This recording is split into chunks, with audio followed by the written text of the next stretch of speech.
Karen, we saved your seat up here.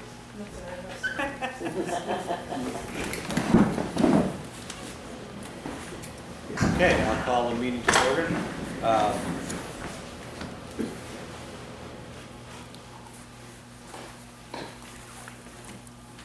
First thing on our agenda is approval of minutes of March 17th.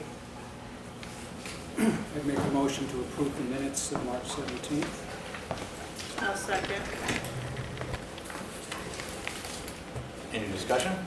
Yeah, under the Mohawk Mountain lease, you were gonna write a letter to DEP, a letter of support. Did that happen? Yes. Send a copy to Mohawk Management. Any other questions about the minutes? All those in favor? Aye. Additions to the agenda. I only have one change, that is to switch the order of the agenda. Items 3 and 5, switch their order so we talk about the 275th anniversary before we talk about the draft town meeting call. Because if we change it that way, we can discuss the Colby property and the 275th before we get down to the particulars of the town meeting call. Make the discussion more organized. So I'll make a motion, we just change the agenda slightly in that way. Second. I'd like to add 31 Papa Swamp drainage, Okay. the unofficial town website, and a Northwest COG update. Okay. So that 31 Popple Swamp.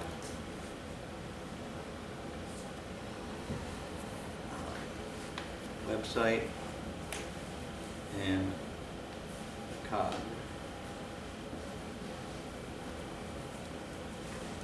Okay.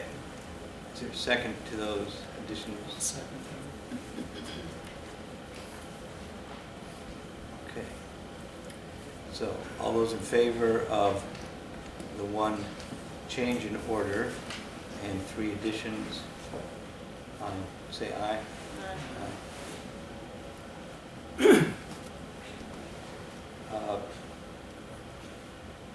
Next, communications.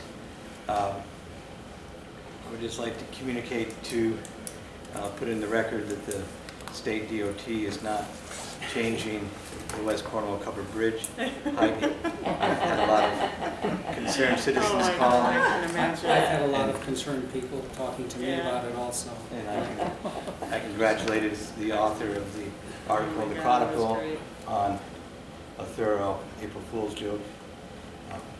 So anyway, I just like to put that out there, that people were fooled across town, and it was a good article. A large number. A large amount of people go, Yeah. yeah. Yeah, the email was blown up. Okay. Any other communications? I had a couple. Do we have any extra signs to town garage, maybe that say like slow children at play? I just had some conversations with people, concerns about the kids on Brooks Road. Yeah, very. From, so where it meets with Route 4, and then all the way up around the corner past Doty's. There are some new folks who've moved in and some grandchildren and stuff that are playing in the road. Okay.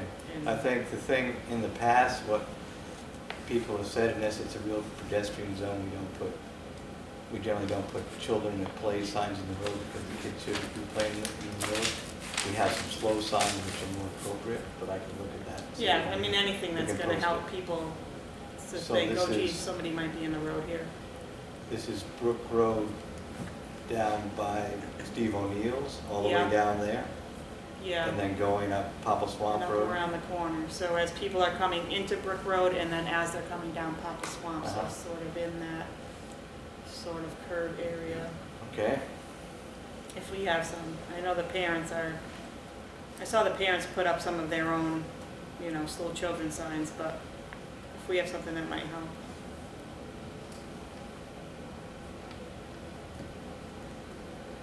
Okay. I was happy kids were outside.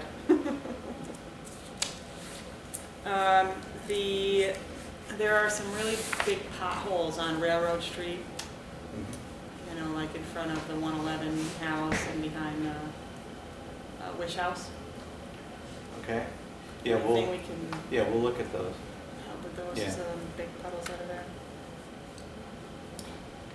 I had a lot of questions about all of the pine trees that are going to be cut on Lake Road. Mhm. People were wondering who they could call. Well, the first thing is the tree warden, Fred Scoville, and the power company. I got some calls myself.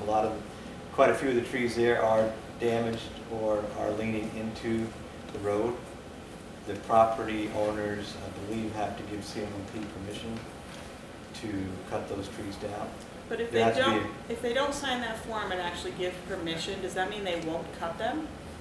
The tree warden has, I believe, the authority to overrule a property owner, but there's procedures that have to be followed to do that.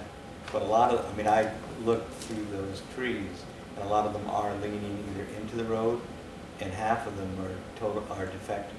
So, and they haven't marked them all. I understand people like the trees there, but they are leaning over the road, and if the power company doesn't take them down, They are, and they are I gonna was come down. surprised the backlash that I'm like, okay. Right, but it's, They were all trees that especially- are leaning right over the lines. I thought And a lot everyone of would be them have. happy, but they were not. right. Well, as I said, I think also the town has, if somebody gets hit, when those come down, it comes back here. Yeah. So I think there's a limited amount. Common sense says also if something's leaning over the road, it should come down. So as much as people like it, also they're not taking them all. Right. You're still going to have a lot of very tall pine trees through that section of road. Right. So I'll talk to Fred about it and see what his thoughts are on it. But I think especially the defective trees, and most of the ones I saw had either a very serious. There are 24 of them there. I counted them today when I drove up. Did you? Yeah, So- with all the rip. Right. So there's, but a few of them have defect. Most of the rest of them are leaning or are going over the road. Okay.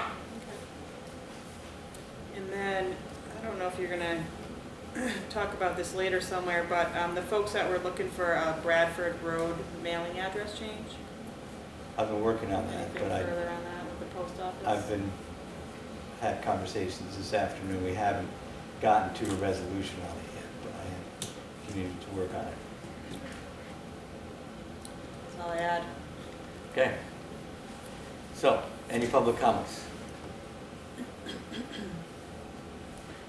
It's just if they could look into those potholes behind the Wish House, because, it kind of makes it look, when tourists drive through there and they slam on hit the potholes. There is if the town owns 16 feet of roadway there, so if it's in the roadway, it'd be a town responsibility. Right. If it's near RSVP on that side of the road, or if it's directly behind the Witch House, it may not be town responsibility. So it depends if they're in the road or off on the side in the side road in the parking lot.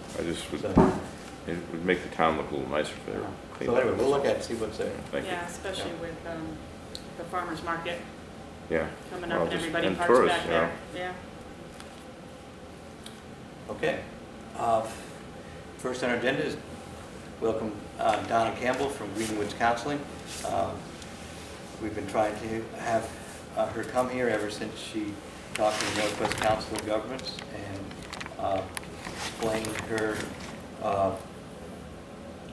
group's work and their expanded role in the northwest corner. So I thought it would be a good opportunity for her to come and talk to the board and the town as far as what's happening with Greenwoods Counseling. Thank you. As I said before, third time's a charm.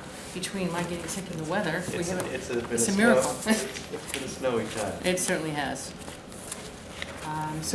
I just have some materials to hand out and don't plan to do a very formal presentation. just some guidelines so we And can the have a rest of these out, Richard, conversation. if you would. Oh, sure. Oh, it's good. Yeah, there's lots.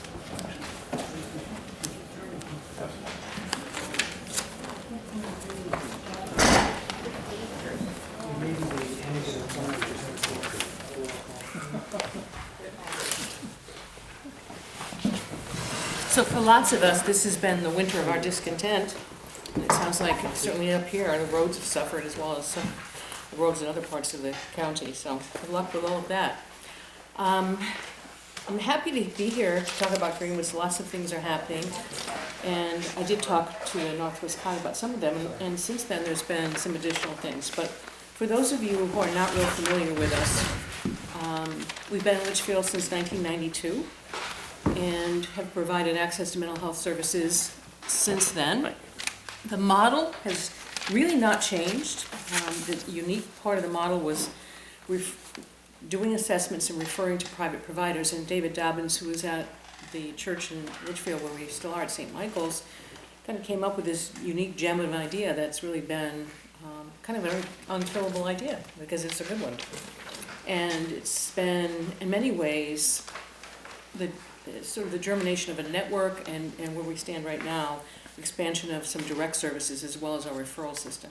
So the way Greenwoods works is people call us when they need help and they don't know where to turn. And typically it's people who have never been in mental health care, have bad experiences with mental health care. Some people have called 10 or 20 people and couldn't get through, couldn't get an appointment, have really made valiant efforts to make contact and just weren't able to. What we're very proud of is that 80% of our referrals to clinicians stay in treatment, which is a very large number of people compared to the typical person who searches for a therapist, may find somebody finally after much work and not stay with them because they're just not the right person.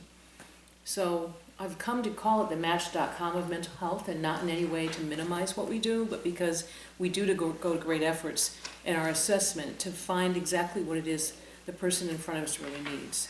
So we listen to their crises, their problems, we find out where they live, we know about their financial status, we know many of the things about their families that may interfere or may impede their treatment, and we find the person that we think best suits their needs. Over the years, we've expanded into a larger network of providers. We currently now have started what we call the Greenwoods Association of Private Providers, which is really the first ever multidisciplinary network. And so we have family therapists, we have social workers, we have psychiatrists, we have psychologists. So when people come to us for the assessment, we do a full diagnostic and then we refer to the network, as I mentioned. So we have a very strong network to refer to. Unlike a clinic that may have 4 or 5 clinicians that see everybody, whether they are specialized in that particular expertise or not, we have access to a wide variety of people. So since I came on board, we've moved a couple of times, but we're back in St. Michael's Church. We now have a full-time clinical coordinator who does most of our intakes. We have, as I mentioned, a network of over 60 therapists in the greater Litchfield County area. We do the intakes either in the Litchfield office or in one of the intake specialists that we have throughout the county, so people can go to see someone that's right down the street. They don't have to drive to Litchfield. And within 3 days, they have an appointment for care. We did over 1,000 intake assessments and referrals last year. At any given point, 5,000 people in the county might be getting care at any given time. We've also expanded. We used to make referrals and hope for the best, that it would work out. We now follow up at 6 weeks and at 6 months, at 3 months and 6 months to make sure people are in care and are happy with the care they're getting. We get very positive, overwhelmingly good feedback from our client feedback. We provide subsidies for people at 300% of poverty, which is about $45,000 for a family of 3. And what we're finding now, even though more people are insured, the insurance plans that most people can afford have very high deductibles and very high copays. So some of the deductibles I've seen are as high as $70. And some of the deductibles I've seen are as high as $7,000. So while they have catastrophic insurance, it's not truly health insurance in the way that many people have thought about it, who have $15 or $20 copays. So what we're finding is we're paying the subsidy for people who are still insured but can't afford that copay or haven't met their deductible. There's no waiting list for intakes or appointments. People can come in the same day or within a couple of days, depending on their schedule. For Cornwall and other Northwest Cog towns, we've served over 2,000 residents.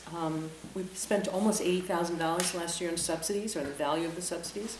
In Cornwall, we've seen over 118 people, and we've provided sessions about $7,500 worth of value. If you think of an intake session, it typically bills out about $150 or more per session. Done 118 Cornwall people in what time frame? A year, last year. In 1 year. Yeah. So, and the subsidies we paid out in Cornwall are about $2,500 in cash.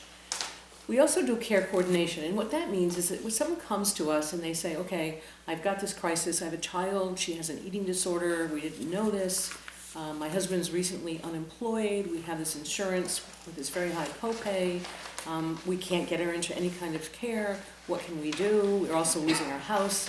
The care coordination services we offer help them find other services, so we refer them to either legal services or housing services, medical services. When we treat a child with an eating disorder, you have to have a team. You need a nutritionist, you need a really good doctor, and you need a therapist, because girls with eating disorders, that's the highest morbidity, the highest death rate of any mental health disorder. So when we see people who come to us for help, we see a wide variety of issues, from people dealing with relationship problems to people with very serious bipolar or schizophrenic disorders. Since the cuts in services to mental health services have happened, we've gotten many more referrals from hospitals, who people who are just getting out of inpatient care, who need medication management, who need all kinds of care. We also now have a psychiatrist who provides medication management for our clients. So if one of our network providers has a client who needs medication management, the psychiatrist comes to our Litchfield office and sees them for medication management. So while we do most of the referrals, there is some direct service now being added to this to supplement what's missing in this area. Most recently, we were asked by the Foundation for Community Health to provide them with a proposal to serve this area since CMHA closed the Northwest Center. We're hoping to set up a physical site somewhere in Canaan or somewhere where we can find some free, basically some free property. We'll have 2 days a week, we'll have people doing intake assessments, and a child psychiatrist will come up at least 1 day a month to provide medication management and psychiatric consultation services to children. So essentially what I'm describing is a virtual clinic. We don't have bricks and mortar, we don't need to build more nonprofit sites. We support small businesses and private practices, and we're bringing in the services that don't exist. The child psychiatrist that we were lucky enough to sign on is new to the area. He's a child forensic psychiatrist, worked at Yale for many years, knows many of our providers in the area, has a practice in Roxbury. He's very excited to come up and do some work up here. And so we're hoping he'd be willing to do more than 1 day a month if we can afford to pay him for more days a month. In addition to the fact that we can provide services where transportation issues are ameliorated because we have therapists located in most of the towns in the area, we also partner with social service agencies up here at the United Church of Christ is a big referral source. We also have providers that, not many, but we're starting to build them in Millerton and some of the New York sites, so that people coming across the border who come up for the summer or who live there can get services as well. Yes. The most common reason insurance doesn't cover the cost of care, as I said, are high deductibles. And the loss of the mental health clinic in Lakeville certainly put a lot of stress on families, and children are still looking for care, and they can't afford to really travel to Torrington. So that's a really quick snapshot, and I welcome questions that I can answer because I talk really fast. You talk about your clinicians that are matched to your clients. Uh-huh.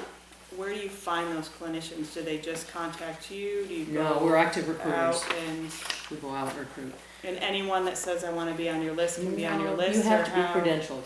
Okay. So we have a fairly comprehensive credentialing process. In addition to being licensed and having malpractice insurance, a certain amount of experience, we ask for references. We just wrote a very comprehensive quality management and risk management program for our network, so that people are coming in, we know who they are, and we know if something happens, we have a way of sort of dealing with that. We check the DPH website regularly to make sure there's no adverse actions against any of our providers. We've been very fortunate. We have very highly skilled, very committed and dedicated people. And, you know, for years, they've accepted sliding scales, so most of them will lower their fees, accept the subsidy and a small amount of money from people who can't afford to go anywhere else. And it is also a unique model. There is no multidisciplinary network of private providers. We've looked everywhere in the United States, and there is nothing. So it is unique, and I think, again, giving David Dobbins the credit, wasn't my idea. He really invented something that is very enduring. Do they pay a fee to you to be on that list? The GAP providers, if they want to be a full GAP member, that's Greenwood's Association of Private Providers, pay a membership fee. In return for that, get referrals, subsidies. We offer free workshops with all the credits they need to get their license. Peer networking, we offer credentialing and billing vendors that are at reduced rates, and we offer a speakers bureau so they can go out and market their practice. We also have specialty affiliates who pay nothing to be members of our network, who have providers who have specialties we need, but they don't need a GAP membership, but we want them in our network. So those are typically like psychiatrists or psychologists or people with a very big practice that really just don't need those other things. And so we credential them the same way. They have to go through the same process, but we have many specialty providers too. If we get the Foundation for Community Health, that will not be restricted to anybody except people we credential, so that will be both GAP and our specialty providers. So we can get the largest network we can possibly get. And one more question. You talked about you have intake specialists in our area. Mm-hmm. Where are they located? Like, where would somebody go? Well, for Cornwall, we have 3 or 4 therapists in Cornwall, but they can also go to, well, we have Canaan, we have Lakeville, we have Falls Village. I mean, we have people in most of the towns around here. So someone called you, they had a problem there in Cornwall, there's someone They don't have to in go to town Richmond. that they could Correct. go to. They don't have to go to Richmond. All of our intake specialists agree to keep slots open for us, but we also have specialty affiliates who may not be in that category of intake specialists, who we call in advance and make sure that they'll take people. Everybody has cancellations, and most, like I said, most of our providers have been with us a long time, and so they're very open to seeing people. Sounds like you guys have been busy. We've been busy. Thank you very much for coming down. I think You're this welcome. is a good news at a time that these services are needed more and more. Do you have any time schedule or any more details on opening the clinic in the area? Well, I'm hoping to do it May 1st. Okay, great. If we hear from the foundation. I think the latest would be June 1st. Mm-hmm. We've already started looking at space. The psychiatrist is ready to go. Right. So, and we've got people ready to do intakes. My clinical coordinator will come up, and those of you know Vicki Kinsella has been with us for many years, is going to coordinate the management of the office, and she's a pro. Would it help if we wrote the foundation, or you think it's pretty assured you're going to get the grant? Well, I'm never short of anything, Okay. not in the grant world. Right. But it certainly wouldn't hurt for you to say how, if you're feeling supportive of this, that you feel that way. They've been, very interested in what we have to say. I think the other thing to know, and I think this is, it's understandable why this happened, that Greenwood was seen as a subsidy provider for a long time and not a direct service provider. And while that remains partially true, the subsidy piece is a very small part of it. It's really the network of providers that we have and the idea of this virtual clinic. And again, we do see people for more than one time if we can't get them to care, so we don't lose them. But the point of this is to give them a person who's going to be around for a long time, and not somebody that's just going to see them for 6 times and move to a different clinic. So. And the town, at your request, has increased our funding to your organization in our proposed budget, but you also are open to fundraising, donations. I would never turn down $1. That's good. Just so you know, what we've decided to do for the whole foundation grant is that any of the town money that we raise would go directly to subsidy, and any of the foundation money would go directly to service. So we've supplemented what we're offering in return for money the foundation might help us with. Great.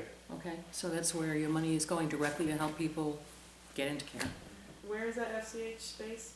We're looking at Canaan in the church, Christ Church. Oh. So Ian Hyatt's offered us an office there. Not sure it's going to work because kind of need 2 spaces, but we'll figure it out. Okay. We'll find something. Great. Great, all right? all right. thanks Any very much for questions, coming. you have my card, please Yeah. call, and thank you for letting me come for the third time. Yeah.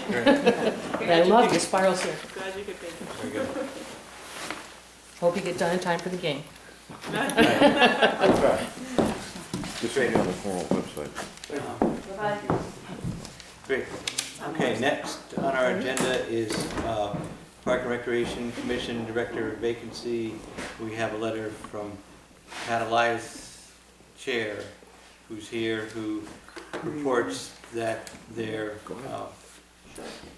committee, after careful deliberation, has chosen Sydney Ormsby.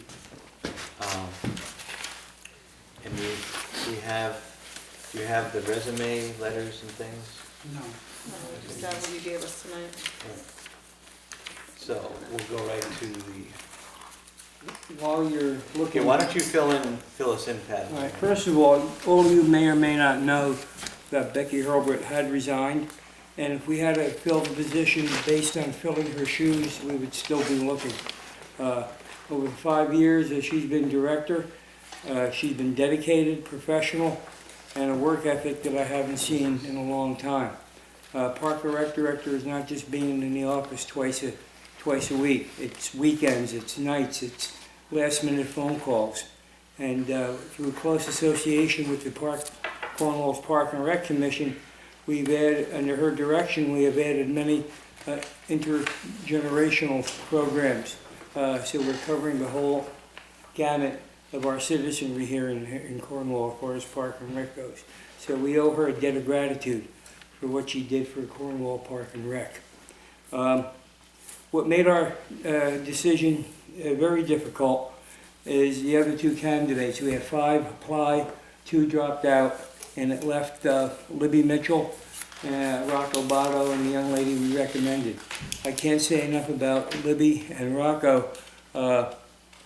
They presented themselves very well. They're very educated and very well qualified. And our deciding factor in our process was her experience. She now is employed with Torrington Park and Rec. She runs a lot of the programs, and I feel very confident that she's able to not only sustain the programs we have now, but bring them forward as we go forward.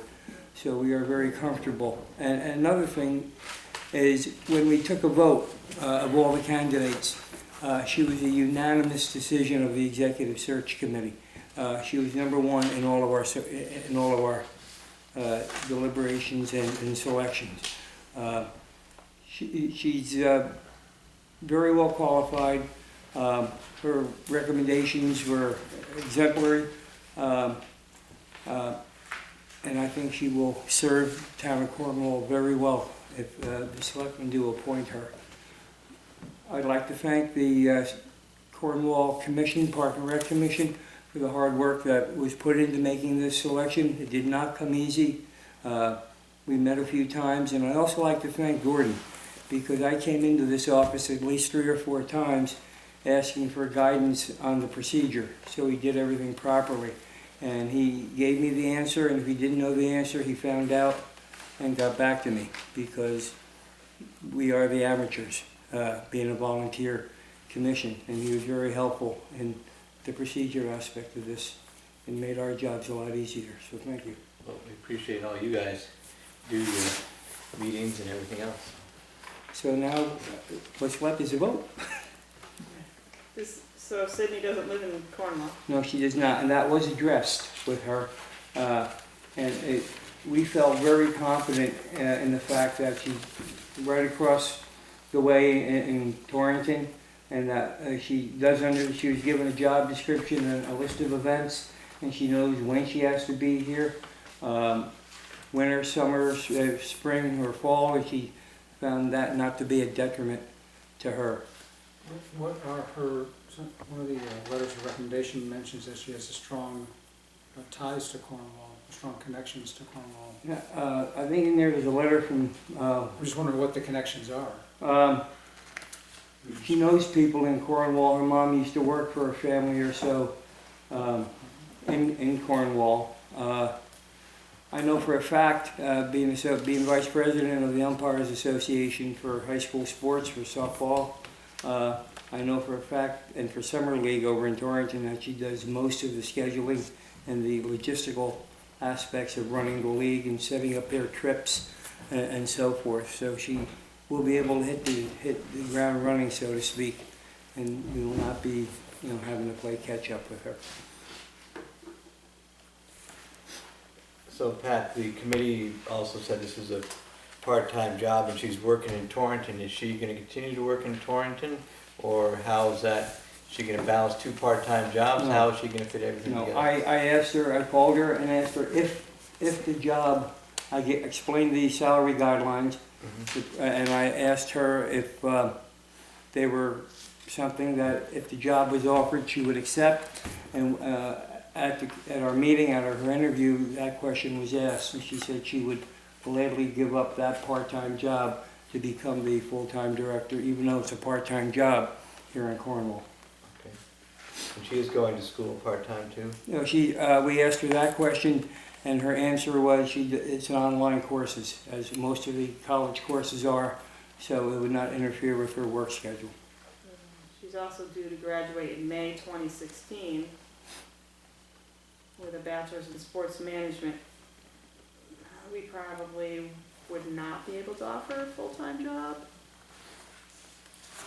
at that time. At that time? mean, I how- don't think so. I mean, And she unless is, I'm sorry, unless we have a population explosion. Yeah.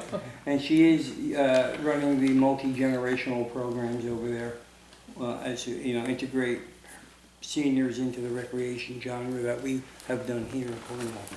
So none of our programs is going to be foreign to her. And in fact, she's going to enhance a lot of them because she has more things to do over there that she can, bring over here. Is there does the park and rec director have an actual office in town hall Yes, that she will have? yes, So- she has the office is the back corner, take a left at Karen Nelson, and they have a Oh, okay. full office there, Okay. complete with equipment. So she has Telephone, she has a place computer, to the park whole and deal. do her work. Yep. Okay.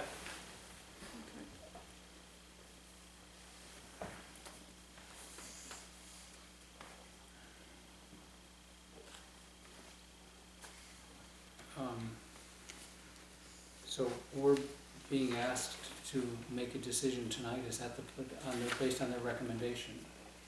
Yes, Is that the, yeah.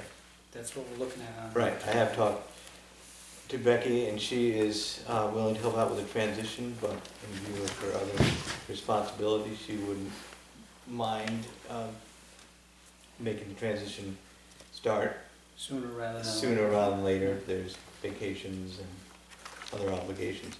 So, yeah, we are being asked to make a decision tonight, and, I mean, I think especially because this was a unanimous decision, and the committee worked hard getting the process organized and was pretty thorough. And they're the ones that are on the ground with Park and Rec. I feel we should make a decision tonight. I mean, I've looked through these things. So what's the typical procedure? Like, we didn't see any information on anyone else. They Correct. do all of that Right. groundwork, I have- legwork, and then submit to us a Right. name.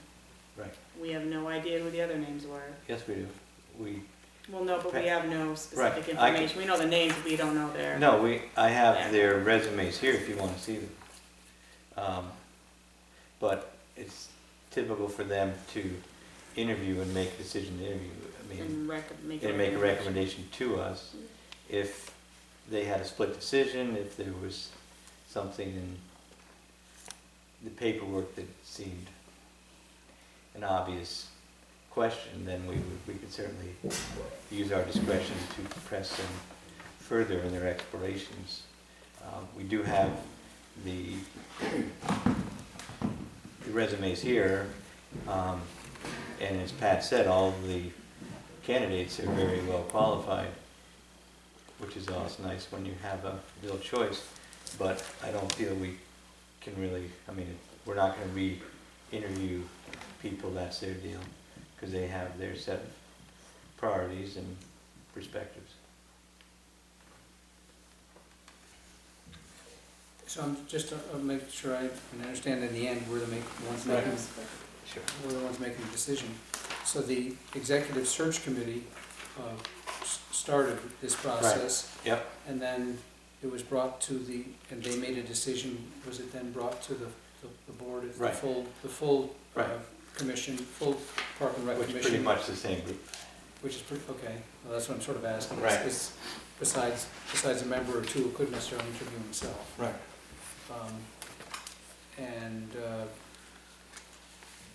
Okay, well, that answers my And question. please keep in mind, it was a unanimous Yeah, decision by us. And it's your hire in essence. It's your commission, it's your hire. We're involved because We succeed or fail based on our own decision.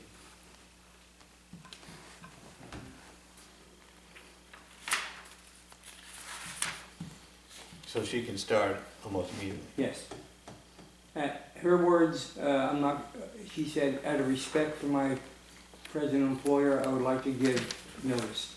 And I would, yeah, but she would be here in the morning, because her job starts in the afternoon in Torrington. So she'd be able to come here for orientation and for transition. And would have dual employers for 2 weeks until her, unless they release her after she gives 2 weeks. But I thought that was very respectful and responsible of her to state that she wanted to give 2 weeks notice. Sure, that's.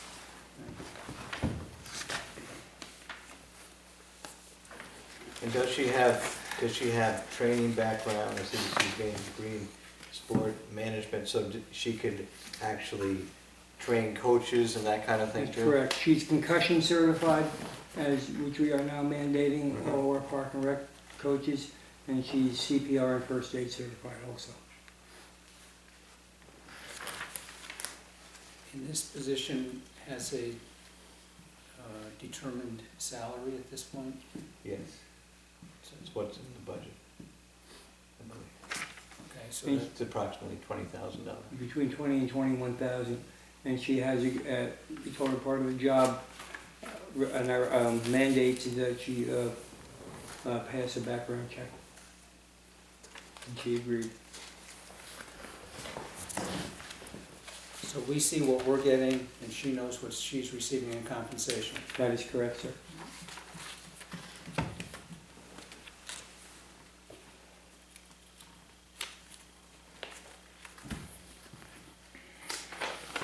So I move we support the Park and Recreation Commission's suggestion, recommendation to hire Sydney Ormsby for the part-time Park and Rec Director position. I'll second that. Any further discussion? All those in favor? Aye. Okay, thank you, Pat. Thank you.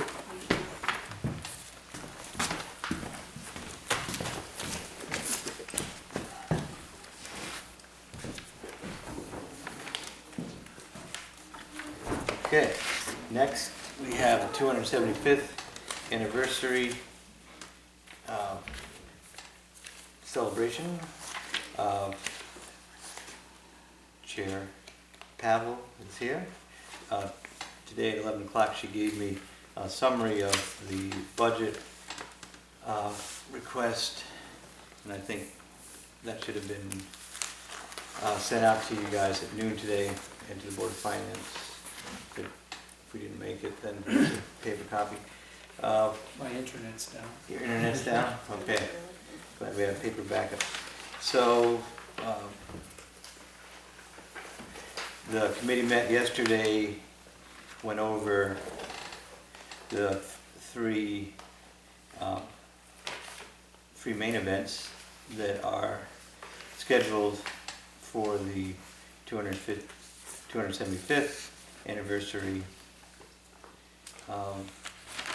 Gotten the budget together. It's actually 4 members of the committee here. These are held to be,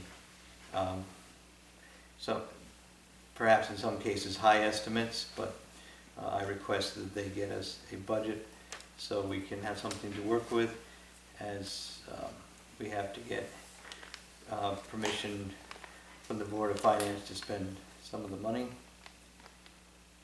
So I think probably the first thing to do is give the selectmen a chance to ask the committee about some of the expenses, if there's things that aren't clear. How, it totals up to $20,034, and then we'll discuss how, if we feel that's a solid number, how do we pay for it in a second. I've sat in on all their meetings, but it's good to have members here. There's extra thing, I think a lot of these things are pretty straightforward.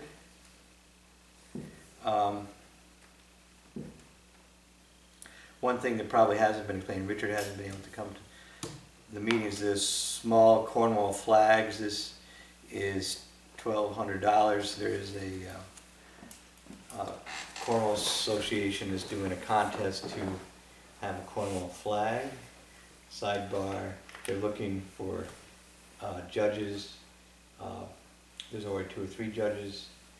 I was asked to judge. I'm going to give a welcoming speech at the parade, so I didn't feel I needed to do everything at the event, and I thought it might be a good thing if either one or both of you 2 wanted to judge the flag. There's going to be a contest with prizes for the flag, and then the winner would be unveiled, displayed, flown on the August 1st time. Then also there would be, I understand, miniature little flags given as giveaways, and those would either be the winner or maybe some of the leading candidates. No, it's just the winner. Just the winner, but then there's a question of, well, whatever, there's a I few missed that. details There's about, gonna be other people, I thought it was just the winner well, then there's a question of how the winner's gonna be announced at, before. and in what Yeah. sequence and stuff, so, anyway, whatever. Judging would take place several weeks before, so that Have somebody to could be, print, yeah, somebody Right, so could there's print or gonna- create at some these. point in time. Right. Yeah. So do either one of you wanna be judges? Sure, Yeah. I'll judge things. Set up Good. a meeting, then I would be happy to.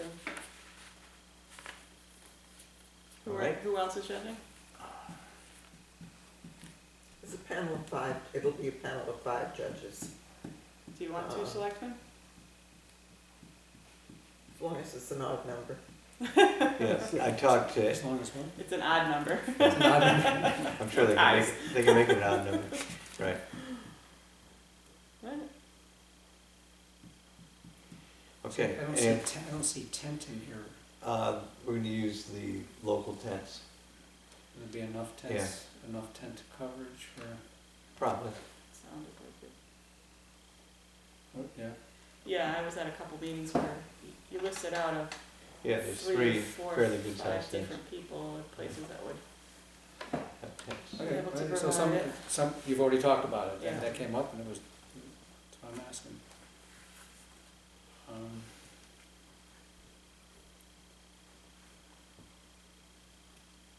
In the funding here, then there'd be, this covers all, the 3 events. 3 events, yes, because you see, I didn't bring it, or I have it somewhere, but the HVA River Fest, that is on August 9th, and that would, the $1,200 would pretty much cover that event, including transportation, porta potties, I forgot what else, but anyway, they're gonna have a big, what they call a silly boat race or something, on Family Day, funny boat race, on August 9th. So they would basically manage that event with some help from the fire department for traffic and safety. So that's also included in here, that's the $1,200 for that. So they have an itemized list, which I can get you. Then the third category, for the third event, would be the bridge dance on September 20th. Those are the expenses listed to date. The Park and Rec tradition of having the 8th grade serve food at July Fest is going to be transferred to this event, because in the August event, the food will be provided free of charge for people to come. The bridge dance will have vendors there, local vendors, or the 8th grade will be giving away the subs for a donation to their class trips, because they rely on that income. And by not having July Fest, it's a hit, so we don't want to hit the 8th grade. So they would be providing food for that. So Sure, this, sure, sure. so there wouldn't be the It would be major the food expense. The food expense is Would- the major would be expense. Right. Right. And up here, you have porta potties, but you also will have the town hall open. Correct. And UCC. And I think it might be September 19th, which is a Saturday night, not the 20th. Did I write the 20th? I'm You mistaken? did right. Yeah, you're right, this one. Yeah, so it's shooting for Saturday with a rain date of Saturday Sunday. would be the 19th, my apologies. Right. I've got my book open.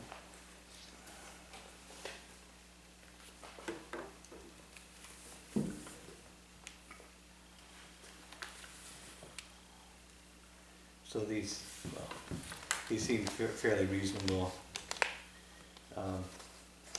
expenses. It would be a big event.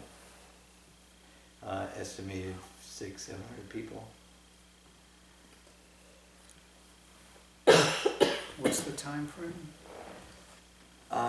That's one thing they're gonna work out in more detail in 2 weeks, but roughly games, Saturday, the games at 3 o'clock, parade 4:30 or 5, some speeches after, before the parade, and then the flag thing happens before the parade, then dinner 5:36, and music and dance after the parade.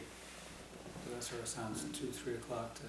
Yeah, 7, 3 o'clock, 7, 8 mostly for kids, and then the parade would focus somewhere around 4 or 5, and then dinner, you know, around 5:36, but we've gotta work that schedule out, but not, we saw the 250th, and that started at 9 o'clock in the morning and ended at 9 o'clock at night, and nobody has enough strength to repeat that schedule, Yeah, yeah. which I think is wise, except for maybe the kids can be, you know, entertained. Park and Rec's gonna do that, so wear them out and have them have a little extra. The kids can start early. They can start early. So.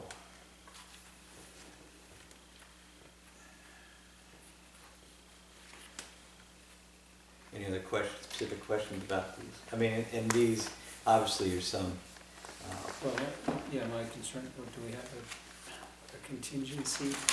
all right, do you wanna go into how we might fund this, Well, how we might fund it and what, or? if we have funding needs that are on the list, that, because we don't know what they are yet. Right, I mean, I think this is pretty tight, so, I understand, Right. and that's good, you know, Yeah. I think it's a I good mean, I idea to think start there off was- with the I mean, time. Lynn felt that, for example, the 4,500 was a high, probably a high number. So there are some things in here that are gonna be high.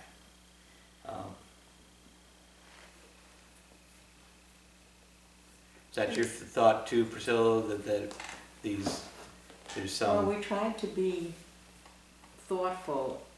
We're having a bit of difficulty. I started out at 375 and got my head handed to me in terms of trying to figure out how many people we're going to Right, feed. right. So we're trying to be realistic. We think we're going to have about 150 firemen, because we're inviting 10 fire departments to march in the parade. So we want to be sure that they're fed. And then we're guessing we're going to have 500 to 600 townspeople. So we're trying to have enough food for everybody, at a reasonable price. And Freund's, which is the largest one there, is the one that is doing most of the salads and a beverage service, which would consist of lemonade and iced tea, and all the equipment needed to set it up. So we were mentioned about 8 different kinds of salads. Just as a reference, Yes. you're saying approximately 150 firemen, approximately 500 Yes. townspeople. Yeah. Just in round numbers, so So that would 650. be 650, yeah. Right, 650 total. If anybody has done a head count on a Memorial Day or on a... That's what I'm saying, what we did So were was, trying to link the, on that. I think the closest thing is, Sharon had the same celebration last summer. They invited a lot more fire companies, and they served 600 people. So I think that's, I mean, they had their 275th, they had a Right, parade, right, they right. served people, that's the music after the parade. But they had probably 30 fire companies.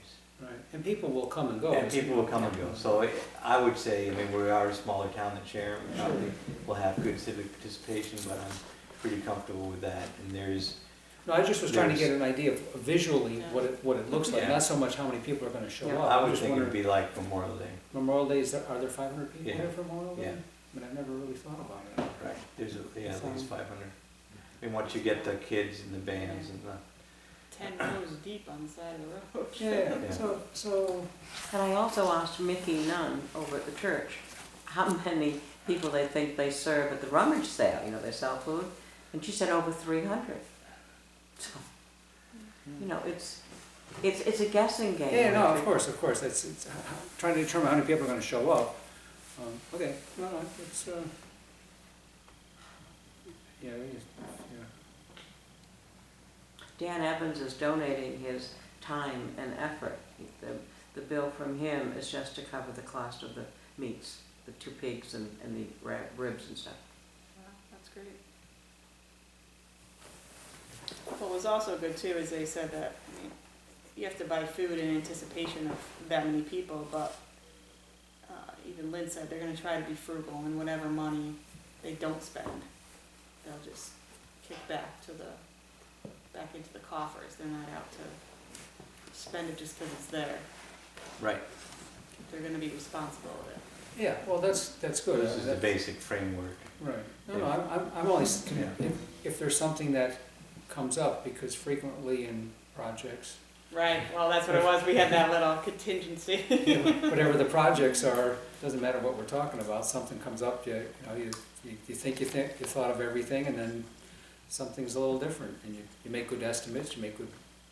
I'll be happy if you want to add an additional $7,000 as a slush No, I'm fund. not That would be specifically very suggesting that, but rewarding. we'll have a way to deal with that if it's. There was if, some cushion put in there. Right. So this is what we're looking at here. So that's So- the expense line, expense part. As far as paying for this, I have done a little work on trying to figure out how we come up with $20,000. What I would propose is we have several different pots plus a new idea came in today. The town endowment, I just thought it's also interesting to go through all these possible sources that we talk about. The town endowment, currently, as of today, we have $2,500 available.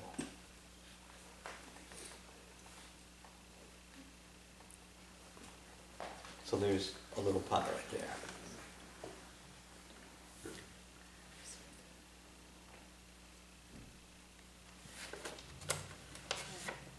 Okay, the Gates bequest, I feel like I'm looking at my left pocket, looking at my right pocket. Yeah. the left pocket, the right From there, a pocket. little How much from change do I there. have A in little my bit here. coat So pocket? this would, 2015 available to spend in the Cornwall endowment is Right. 2,500, so we would zap that. Well, I'm gonna make Is it a that- little, I'm gonna make this come up to $20,000. Okay, but I'm just not wondering, proposing, I'm proposing we take $1,500 out of that. okay, but even if we did that, that's out of the 14-15 or 15-16 budget? This is available to It's spend not on- It's now? not on the budget. I don't This, think. this is available now. The Okay. town endowment is a separate fund, so that doesn't, it's actually a non-budgetary fund that's available. But they to have their spend. own budget. I mean, available to spend means it comes from some calculation, some It comes from the formulas. earnings of the $24,000 fund that was set up for the selectmen to spend on special events. Okay. Yeah, so available to spend as of today, okay. Right, so All that's available, it's off budget, Okay. let's put it that way. Yeah, I was saying the words wrong. Okay. Right. So then the Gates bequest has currently $270,000. Oh, we spent $10,000 last year for the Housatonic Youth Service Bureau. Currently it's $270,000. I would propose that we would spend $10,000 out of that to get to our goal. The third possible fund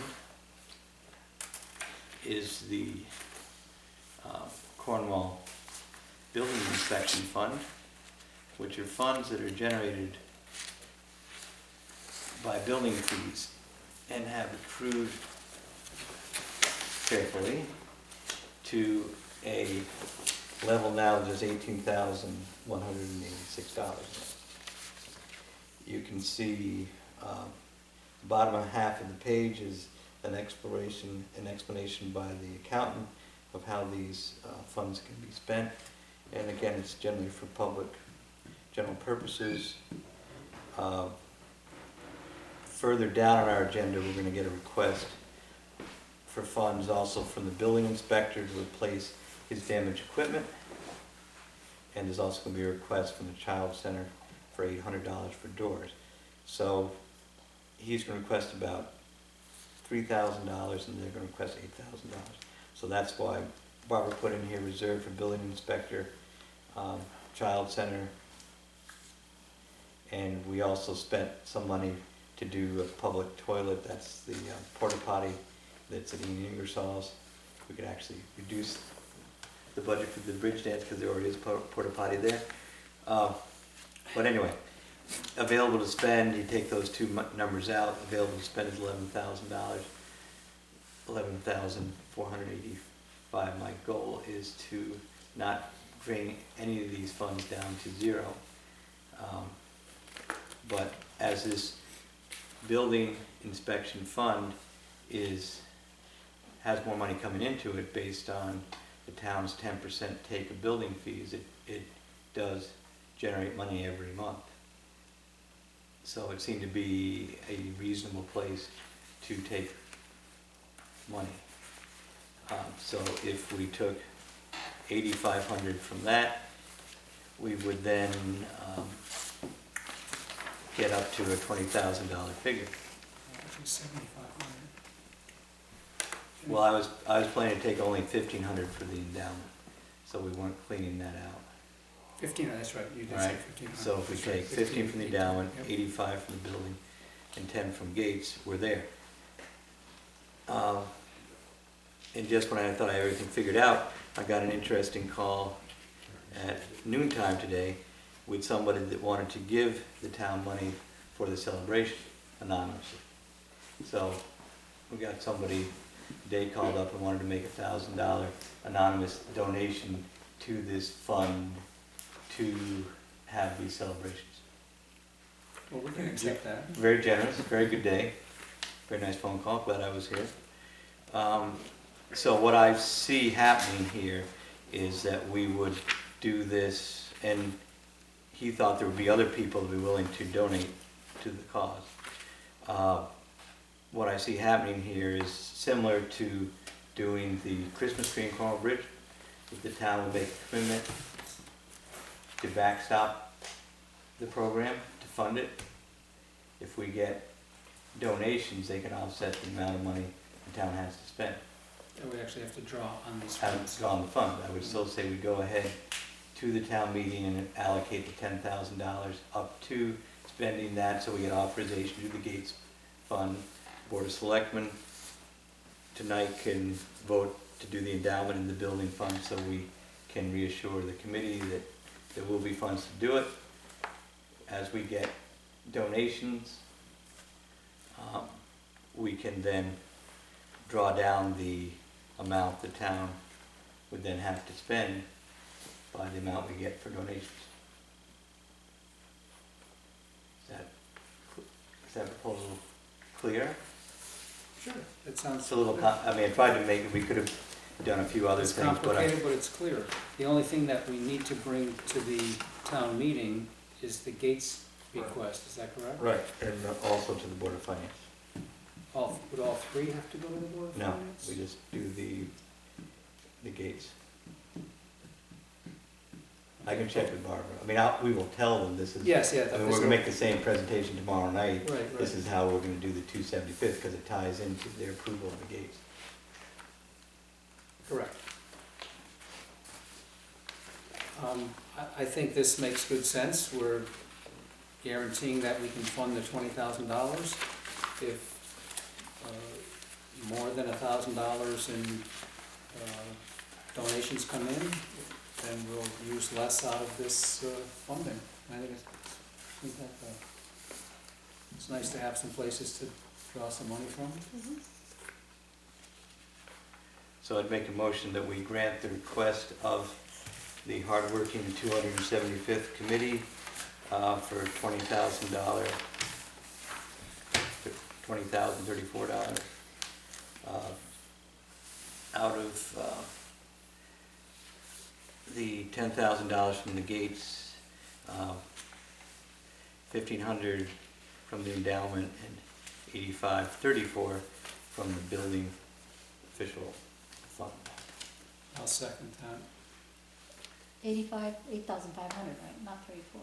Well, they wanted $34.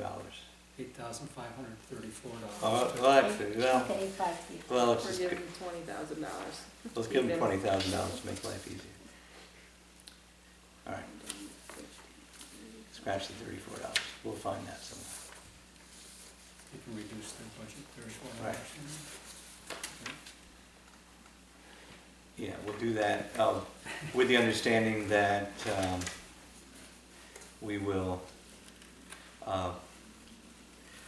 are likely to receive donations to offset some of these expenses.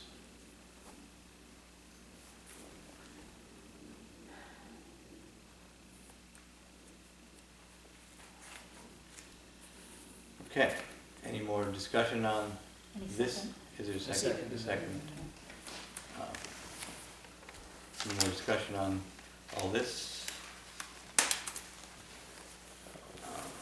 All those in favor? Aye. Aye. So, let's see. Then, anything else from the committee? Thank you. Thank I think you. we're there. A big thank you, Okay, thank you. and I will spend it wisely, I'm sure.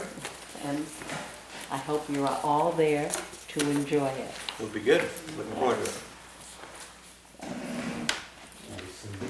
Good. Okay, next, Colby property 8-24 referral. Whenever the town acquires a piece of property, we have to go to planning and zoning for 8-24 referral, which says that what we're doing by acquiring this property is in line with the town plan of development and has a general municipal purpose. And so what Karen asked us to do is I will work on a referral letter to her listing the benefits of buying this .91 acres adjacent to the West Cornwall Firehouse.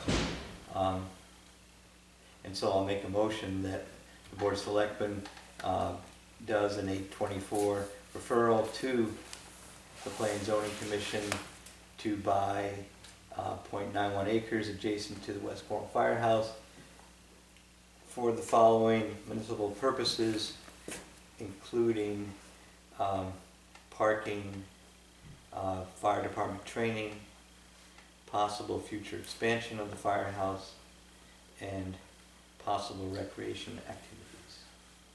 Second. Any discussion? No, not right now. And I have referred this to Attorney Grimes, who is working on the issue that Mr. Colby wanted resolved, that this would not restrict his ability to develop the property. So he didn't think that was gonna be a big deal. So we need to bring this to Planning and zoning. P and Z. It doesn't have, it interestingly does not have to happen before the town meeting, but we probably can get it done anyway. This has to happen before we buy the property. It doesn't talk about, like this 8-244 doesn't talk about specifics like cost or, you know, It's exact just, boundaries or any of that. It's just, we would like to acquire Do this this and property this- for this- this reason. there's municipal purposes with this. And, In recreation, public safety, parking are all no, municipal. of course, all the reasons that we think it's wise to buy, Right. or everything you're stating, they're reasonable reasons and public interest reasons. And then P and Z rules, do they have any authority, or is it more suggestive? I think they have to approve it. I think that's a yes. Is a motion made? Oh, there she is. Where'd you come from? Out of the back row comes the answer. Good. An 8-24 referral is outlined in the state statutes. It's the planning capacity for the Planning and Zoning Commission. It goes on the agenda as an 8-24 referral with reference to the property, the purposes and whatever, and the commission makes a ruling that it is in compliance or is consistent with the plan of conservation development and regulatory. Fairly correct. It's a formal motion. In the past, can be noticed. It usually is an appealable decision. It does not get involved in a monetary exchange. It's not a ruling that, there's gotta be an invoice as to what this is going to cost. Right. It's just, it is simply. Does it fit the town plan, does it Right. fit the appropriateness of what's happening? So if you make this motion tonight, I will modify the agenda that's posted and put it on for next Tuesday. So that would be happening next week, so all these things, we've already brought it to the. Right. And it'll go to the Board of Finance again Right. for, Tomorrow. to have it ready for Right. the call. Right. So, any more discussion about the 824? All in favor? Aye. Next, we're back to item 3. Thank you, Karen. You're welcome. Yeah, thanks for hopping in there. It's perfect. We got today late a revised draft of the town meeting call. I sent you my version. Pearlie lengthened it with some more details. So it should look like this, especially the number 5 is bigger. Here's my question, just, when's the deadline for us to have to approve this?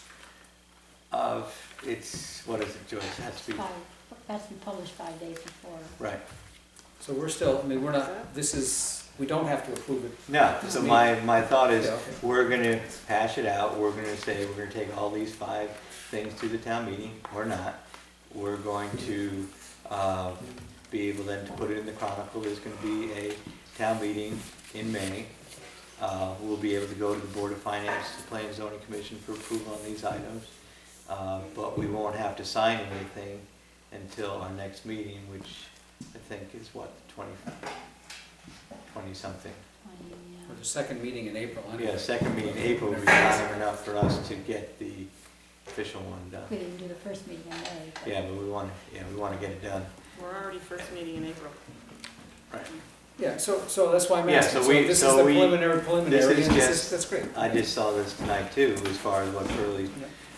additions are. If we take it point by point, the budget looks, that's standard, straightforward. Board of Finance, talking about that tomorrow night. Can we say William Colton? Or is it just, it's the same thing? Well, it's actually, It's owned by Colby Cornwall Gravel Bank LLC, so that's who actually owns it. Oh, okay, okay. So that's why, I That's- believe that's where that came from. That's why that's what it says. Right, it's, but we're buying it from LLC, we're not buying it from Right. individual. I have a question about that point. Yep, So it says we're buying it for 12.5. yep. Last meeting, we came out of executive session and voted to buy it for 12,000. I was pretty sure we did, 12,500 was also the price. $12,000 according to the minutes. Huh, well, his price is 12,500, so we should amend that motion to go to 12,500. So we'll do that after we Right. hash out through the, Yeah. we'll have to add that to the next, can we add that to our meeting? No, I don't think so.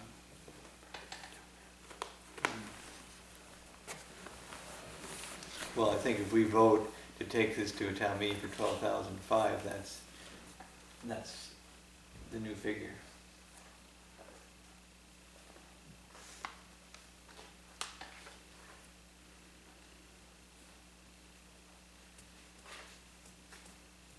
I don't know. The $500 to me isn't the issue. The issue would be to make sure we do it correctly. Right. $500 is not the issue. I think it's a very reasonable price, 12 or 12.5, and if that's what It it's. may be, but if we voted on one number and now it's a different number, be it only $500. But that was the price he also gave me, whether we recorded the right number or not is something else. Do you have your handwritten notes for that night? The handwritten notes. Yeah, because you always write down like she's doing now. She's got her handwritten notes.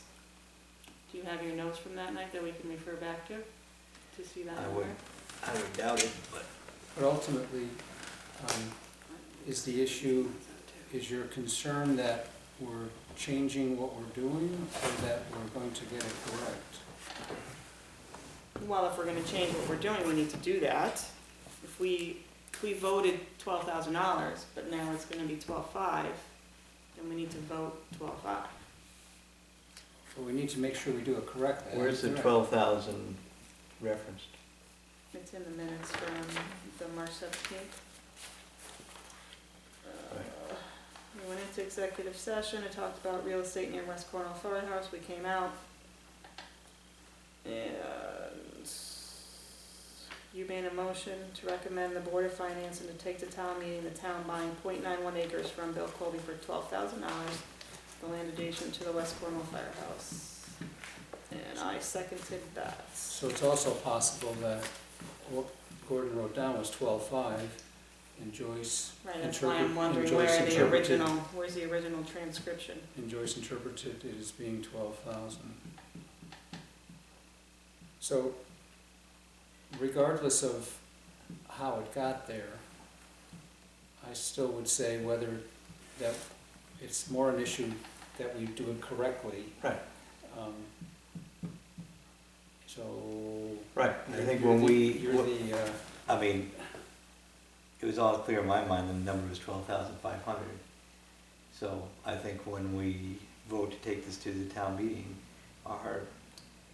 we can confirm that's the real number, regardless of The what it minutes was. that you're approving are the March 17 minutes. Do you want to make a motion to amend the minutes to read 12,500? That would be an easy way to solve it. okay, We've already made a motion, seconded and approved the motion, or the minutes that were, as they were written. but we can adjust that. So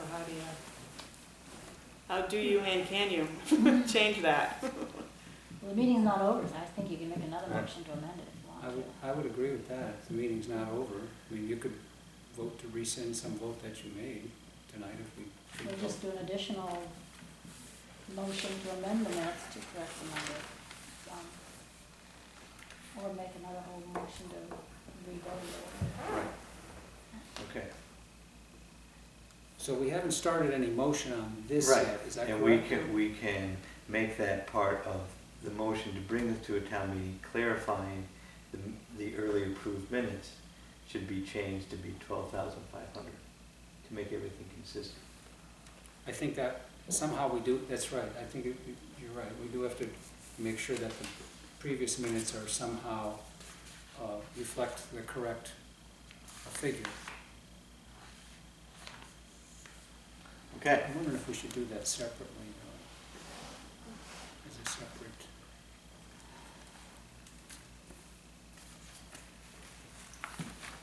well, I think what we can do, we can go through each one of these points. You wanna go back and we can say we will take these we can approve this draft on these 5 points. And when we get to number 2, we can note the minutes. We're not voting on this right now anyway, though, are we? Right. Are we gonna? That's true. We're not voting So on we'll have this. some This is, time to Right. figure out how Yeah. to straighten that mess out. so we're not voting on this because we don't have the exact acreage and a few other Right. things that Well, I need to do, be. but to- whatever, we're voting to take all these things we are voting to take these things forward to the next level. Correct, So correct. we do need a number tonight to go to the board. Yes, of no, Finance. absolutely, but we're not voting on this as an exact figure to be signed and vote and approved. We're not signing off on the call, but we're signing off on, again, the The amounts. amounts that are Right. gonna go here. So why, Go item by item. perfect. right, okay, so number 1, I'll make a motion, we take the budget to the town meeting as recommended by the Board of Finance. Is there a second? Second. Any discussion? All those in favor? Aye. Second, recommendation to buy the Colby property as listed here in this draft with the, for 12,500, 0.9 acres, next to the greenhouse, next to the firehouse. The copy, we have to, yeah. The copy, this is Pearlie's addition, a copy of the proposed deed is available for inspection in the town clerk's office. In addition to fixing the minutes, we have to authorize him to work on a proposed deed. He felt it's important to have a map, a deed, or something available for people to look at in the town clerk's office. So we would authorize him tonight also to get going on a proposed deed for inspection for people in the town clerk's office. There Okay. is some map that's Right. somewhere. So I would make a motion to approve item 2 as drafted by the town attorney with the note that the amount is 12,500 and the minutes should be corrected, on March 17th should be corrected to reflect that number.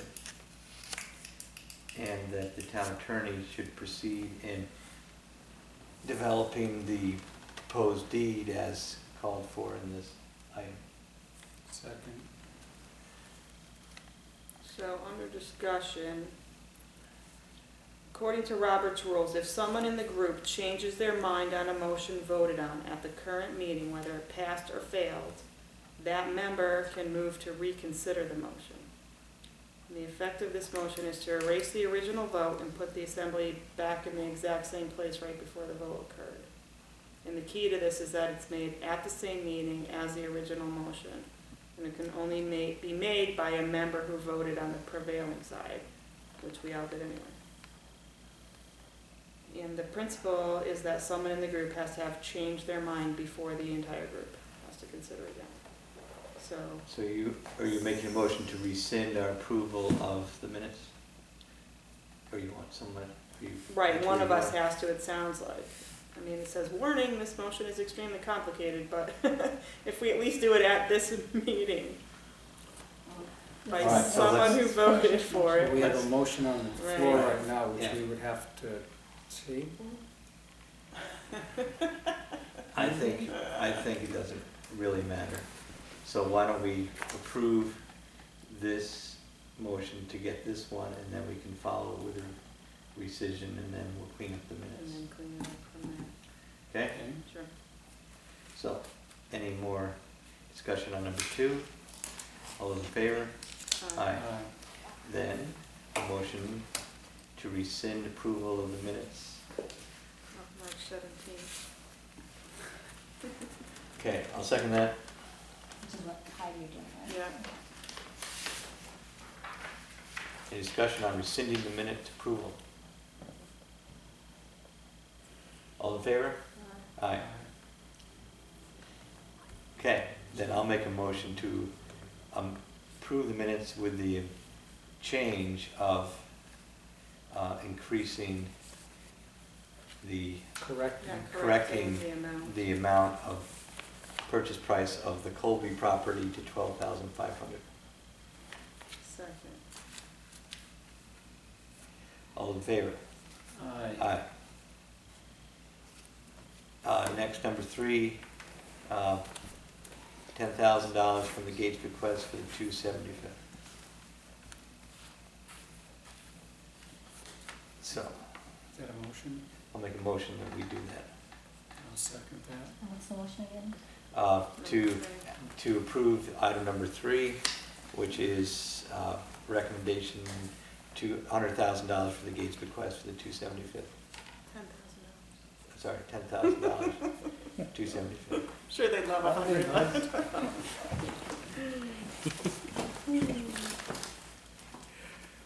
Any discussion? All in favor?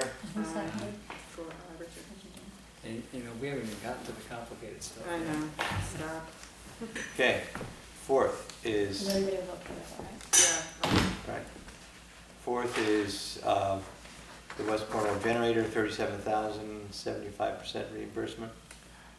Did we put that out to bid? No, because we have to get approval to have the money, but it will be a bid project, It might be. yes. I'm meeting with the group on April 22nd to work on some of the specifications. Again, it's not just the generator. I know.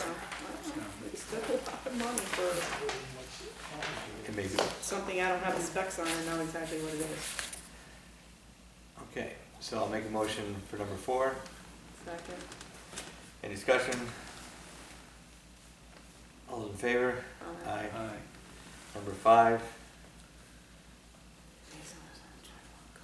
and Pearlie added the said amount to be payable upon the restriction and paid only at the closing of the acquisition of the property by the Cornwall Conservation Trust, Inc.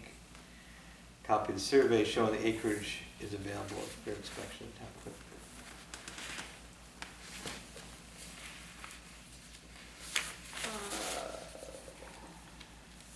The town's approval of the open space restriction, does that happen via this, or that's a whole nother town meeting? I think we can, I'll check with Pearlie, but I believe we can approve that language. I think we would, yeah, I think we would ask him to prove it to make sure it's correct. Basically what this is saying is that this will be some sort of binding perpetual agreement that can't be cashed in. And, Yeah, they don't get the money unless they actually buy the land. right. Yeah, they have to have a binding perpetual restriction on the deed. The number is 317 acres. What is it, 317? 317.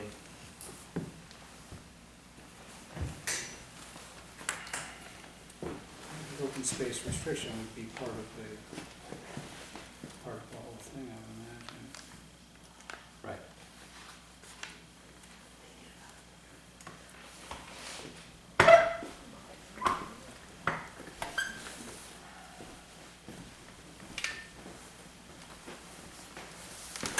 Yeah, I guess that would be my only question, is do we have to have a second town approval vote? I will find out.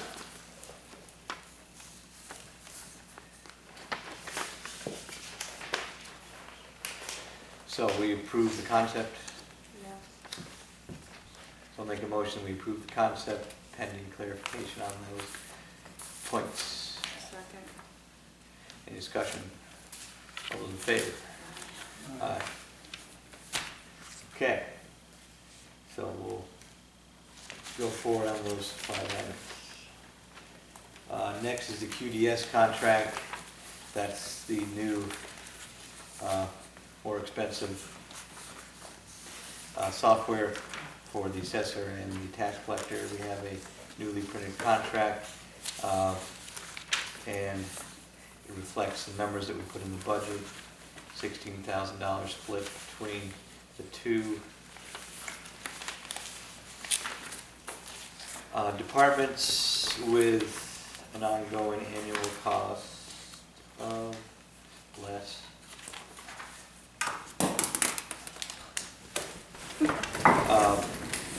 That $16,000 will shrink down to $9,904 in years 2 through 5. Jean and Barbara both feel this is the best game in town, not the only game in town. So I would like a motion to authorize me to sign this agreement, because they need to get trained ASAP. I'll move that. Is there a second? Yeah, I'll second it. Any more discussion? All in favor? Aye. Aye. Highway Department's winter spring report. Here is the actuals versus budget figures for the Highway Department to date. And you will note that the town came through the winter in remarkably good shape for its snow and expense, snow removal expense. We're still under budget. It was a, Will you say that again? we were one of the few towns that came through this last winter under budget. And I think this reflects good management on behalf of the foreman, dedication of the crew, and so I'm very pleased to be able to do that, and I think we should reward that good management, as Mr. Vannicky is on salary, you're not getting overtime. I would make a motion that we reward his service to the town with a $1,000 bonus. That would be net $1,000. Is there a second? I'll second that. Any discussion on that piece? Yeah, I think it's, Hard. I think I've it's seen pretty the hours put in. remarkable. Yeah, Yeah. you've seen the hours that have been put in. I just think it's pretty remarkable that we're under budget. Right. We may have to put some money in for the vehicle repairs. We're still working on the backhoe. We have the tires on the loader on order and things, but we're still doing well. Going into spring, we've got the stone in place in-house for the oiling.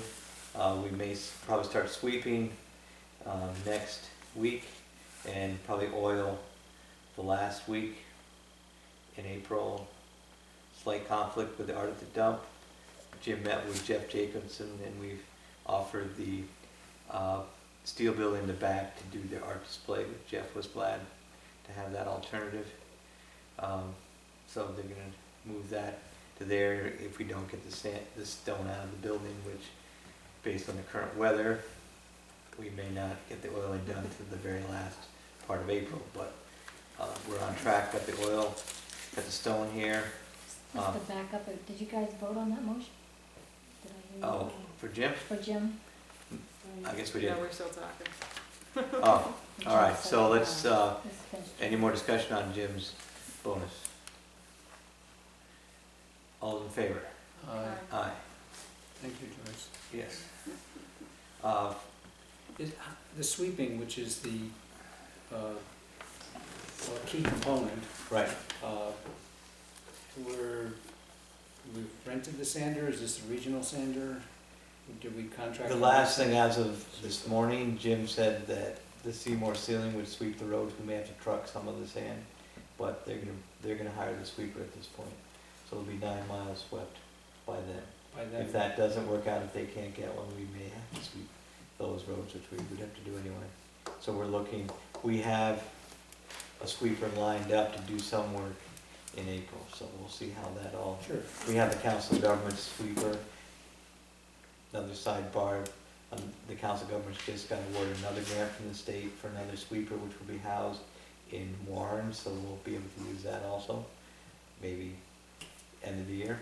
So anyway, we're trying to juggle, trying to have it stop snowing in time to sweep. So either they'll do it, we'll get the road sweeped and hopefully oiled by the May 1st deadline. Right, and it's just the deadline issue of Right. trying to get it all to happen Yeah. and swept, and the sweeping And we is. may do some crack sealing on some of those roads before we oil them, so. Gordon, could I ask you to remember that you had said they might put sweepings down at Calhoun Cemetery to help us Right. level it out? Right, So yeah, you- absolutely. Thank you. Yeah, those will probably be coming out of Cornwall Bridge roads, Okay, something thank you. closer, but anyway. Yep, This one is a much tighter schedule. Yeah. It's, I mean, to fit the sweeping before the oil. right. Okay, so anyway, we're optimistic that's all gonna come together. Okay. All right, so we voted on Jim's bonus.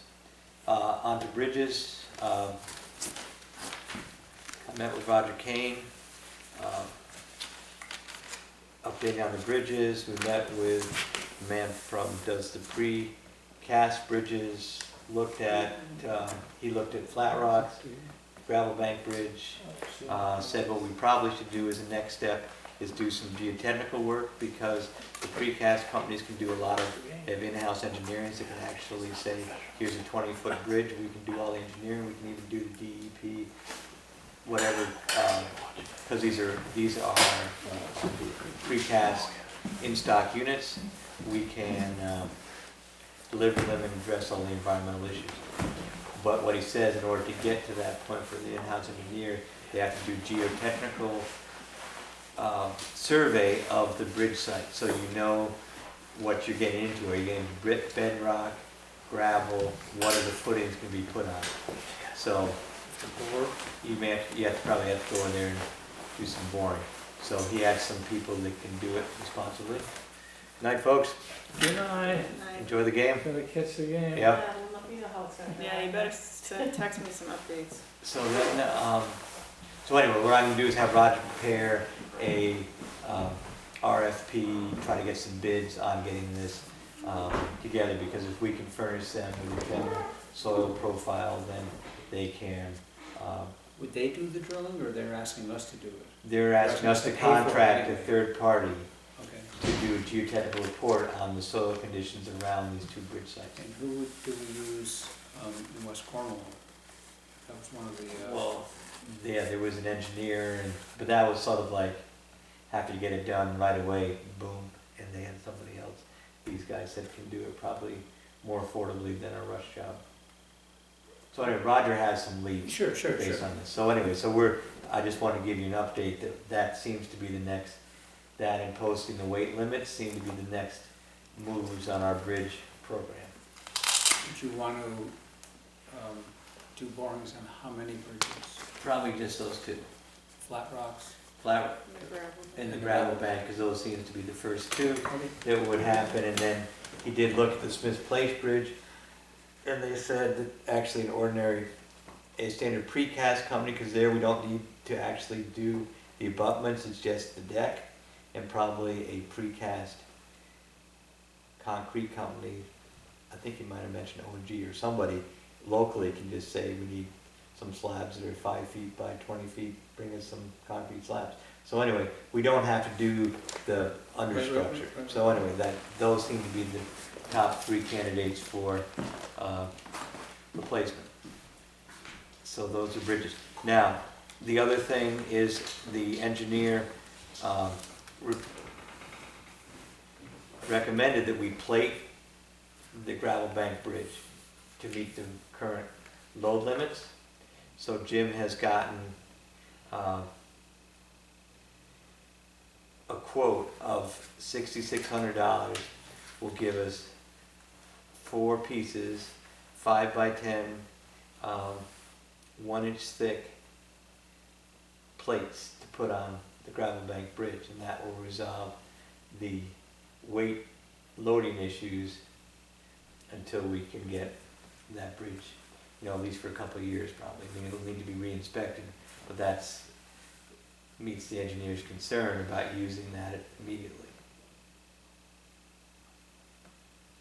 And So, so they really should not have loaded trucks going over that bridge currently, is what they're saying. That's what the engineer said. We had triaxles with stone go over it last year, no problem. Now, Well, yeah, it could happens. be no problem until they fall through. Right, but this would meet their concerns, which in my mind buys us some time to get the geotechnical stuff done, and these are also reusable pieces of steel that won't corrode. Very, very quickly It'll anyway. rust, right? Well, They won't corrode not very much. quickly. I mean, 1 inch, Yeah, 1 inch plate is, seriously. that's like this table. Right. How much is, It's wicked that's gotta, expensive. that's gotta weigh a lot. Yeah. What was it, four? Four sheet? 5x10 sheets. Right.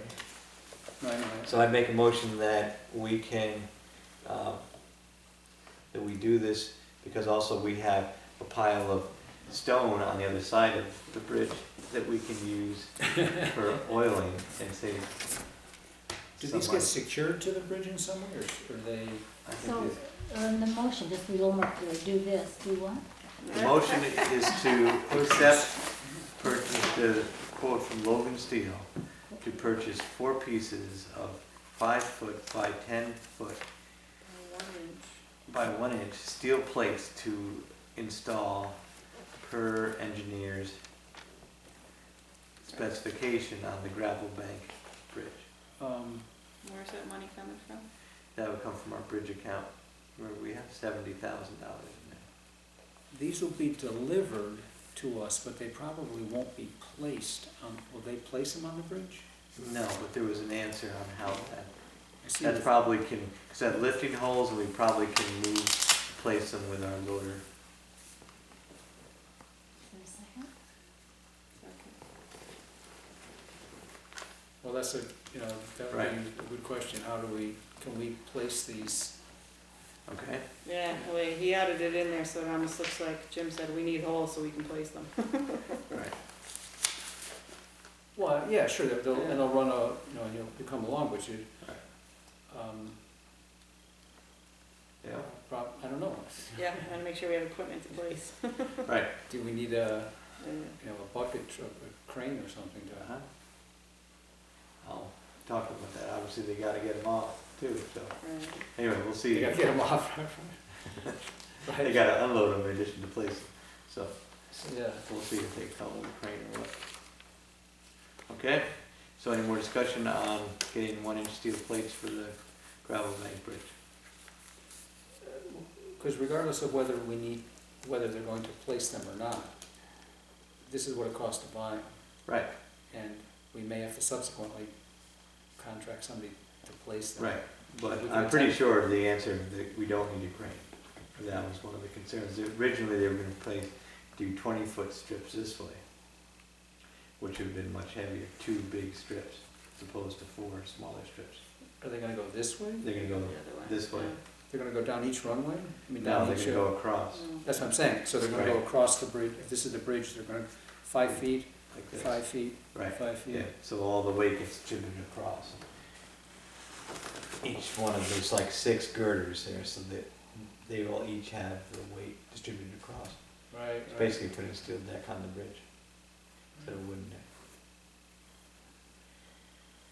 Okay, any more discussion about the bridges? All those in favor? Aye. Next is the handy van from Goshen. This sort of came out of the blue. But Bob Valentine, first selectman in Goshen, called up and said that his senior committee did a survey, and the #1 issue in Goshen as far as seniors was transportation, that especially people in wheelchairs have trouble getting around.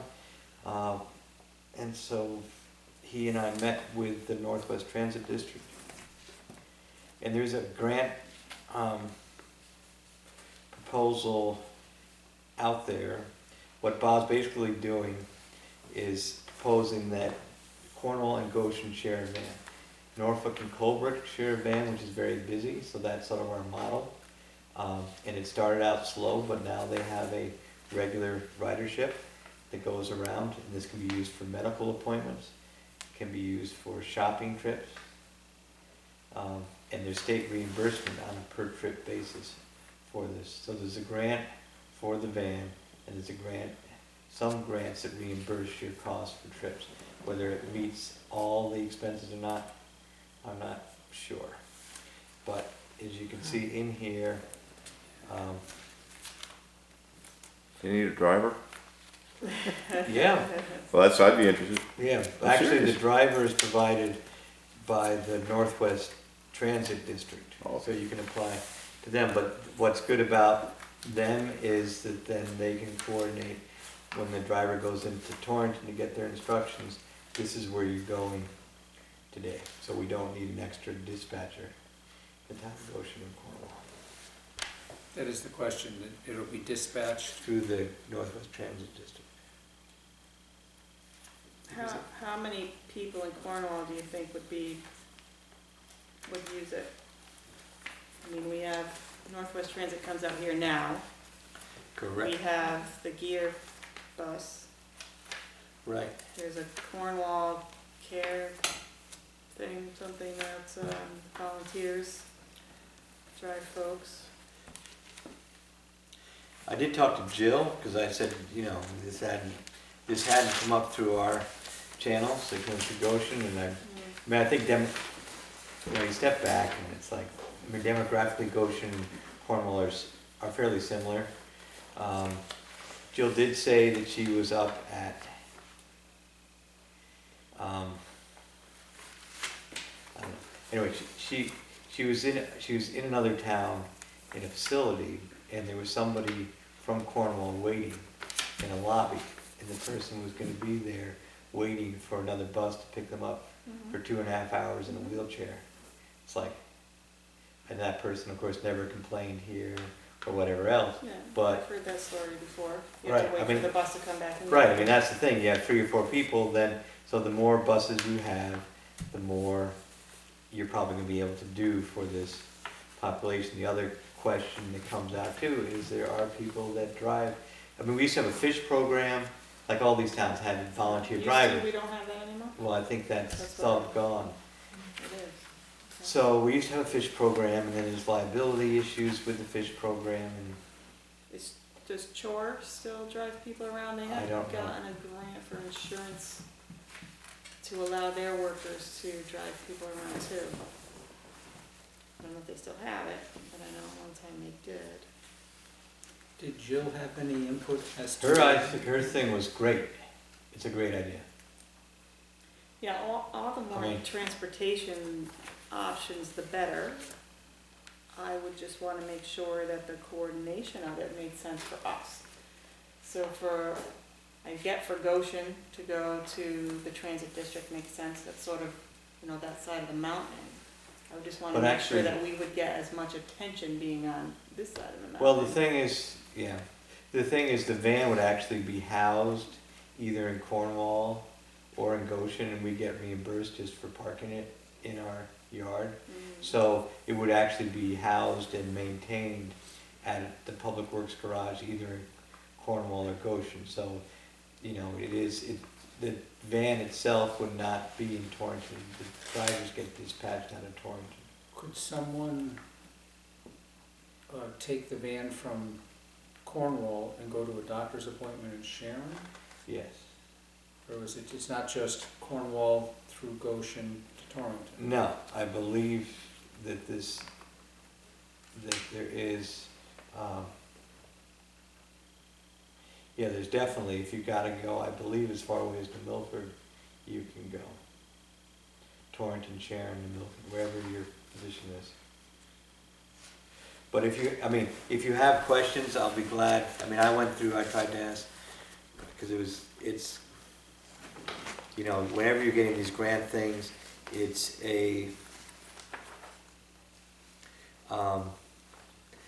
there's a lot of questions.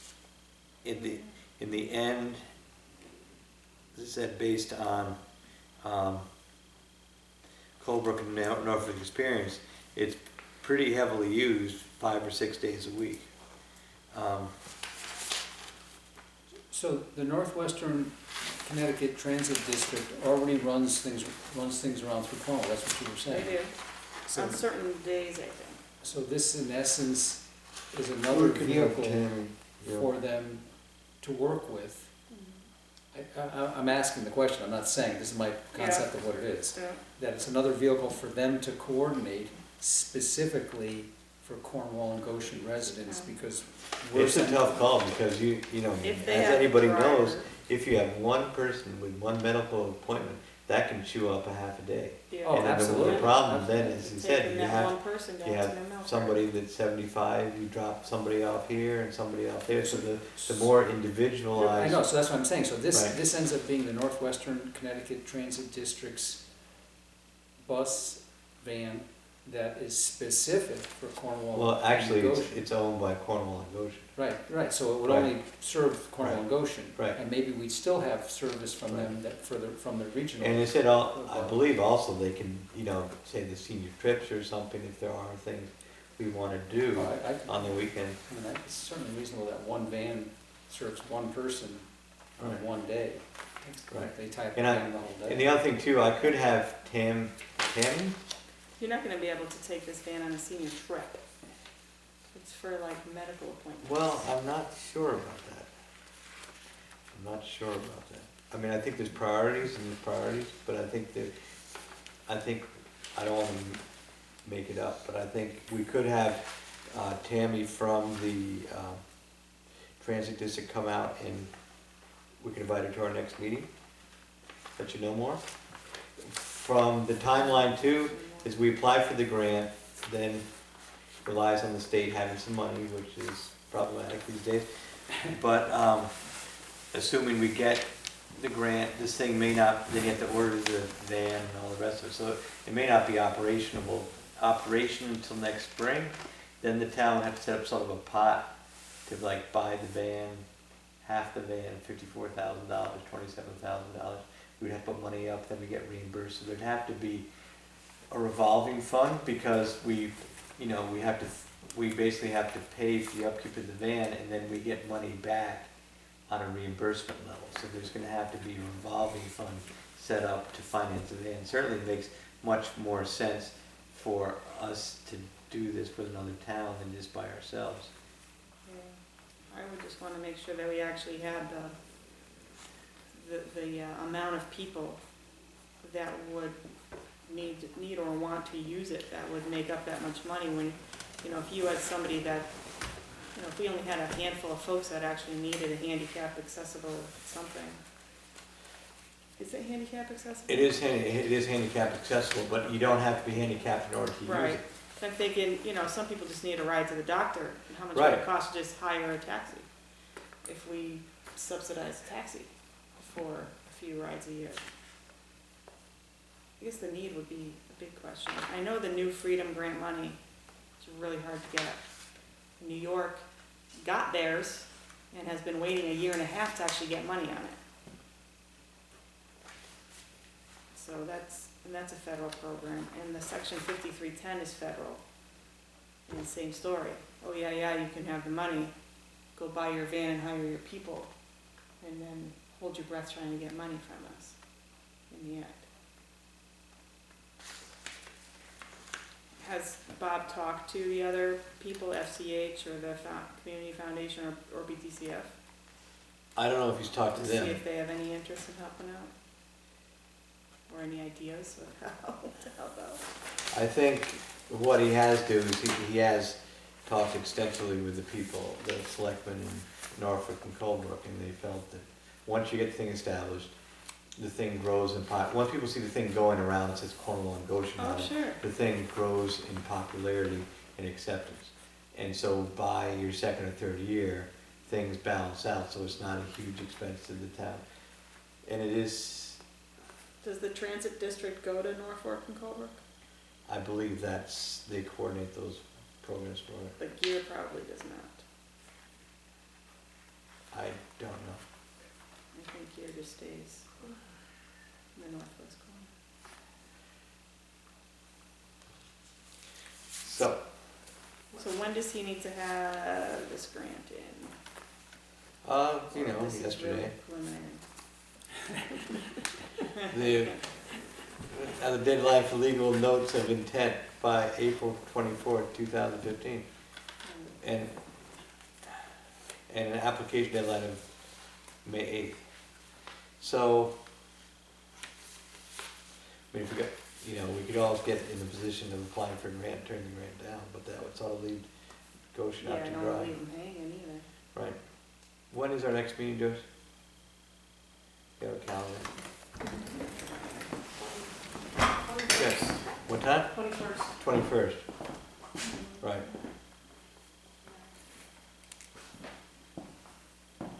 So if, I'd be glad to invite Tammy and or Bob to come to our next meeting, because I don't pretend to be an expert on this. It seems like a kind of a bold move, but if it's been a success in other towns, and we do have an increasingly elderly population with medical needs, I don't see that. Well, I mean, if you're gonna be looking for a motion or a decision on this, if you're not gonna have them here, I'm certainly gonna be calling people to find out. Just on my own, like, what's the story, Right. before I'm gonna make a decision on it. Spending $27,000.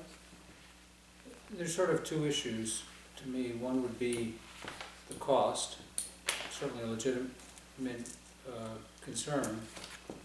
The initial cost, but the ongoing cost Right. every year, Yep. which we may or may not continue to get grants on.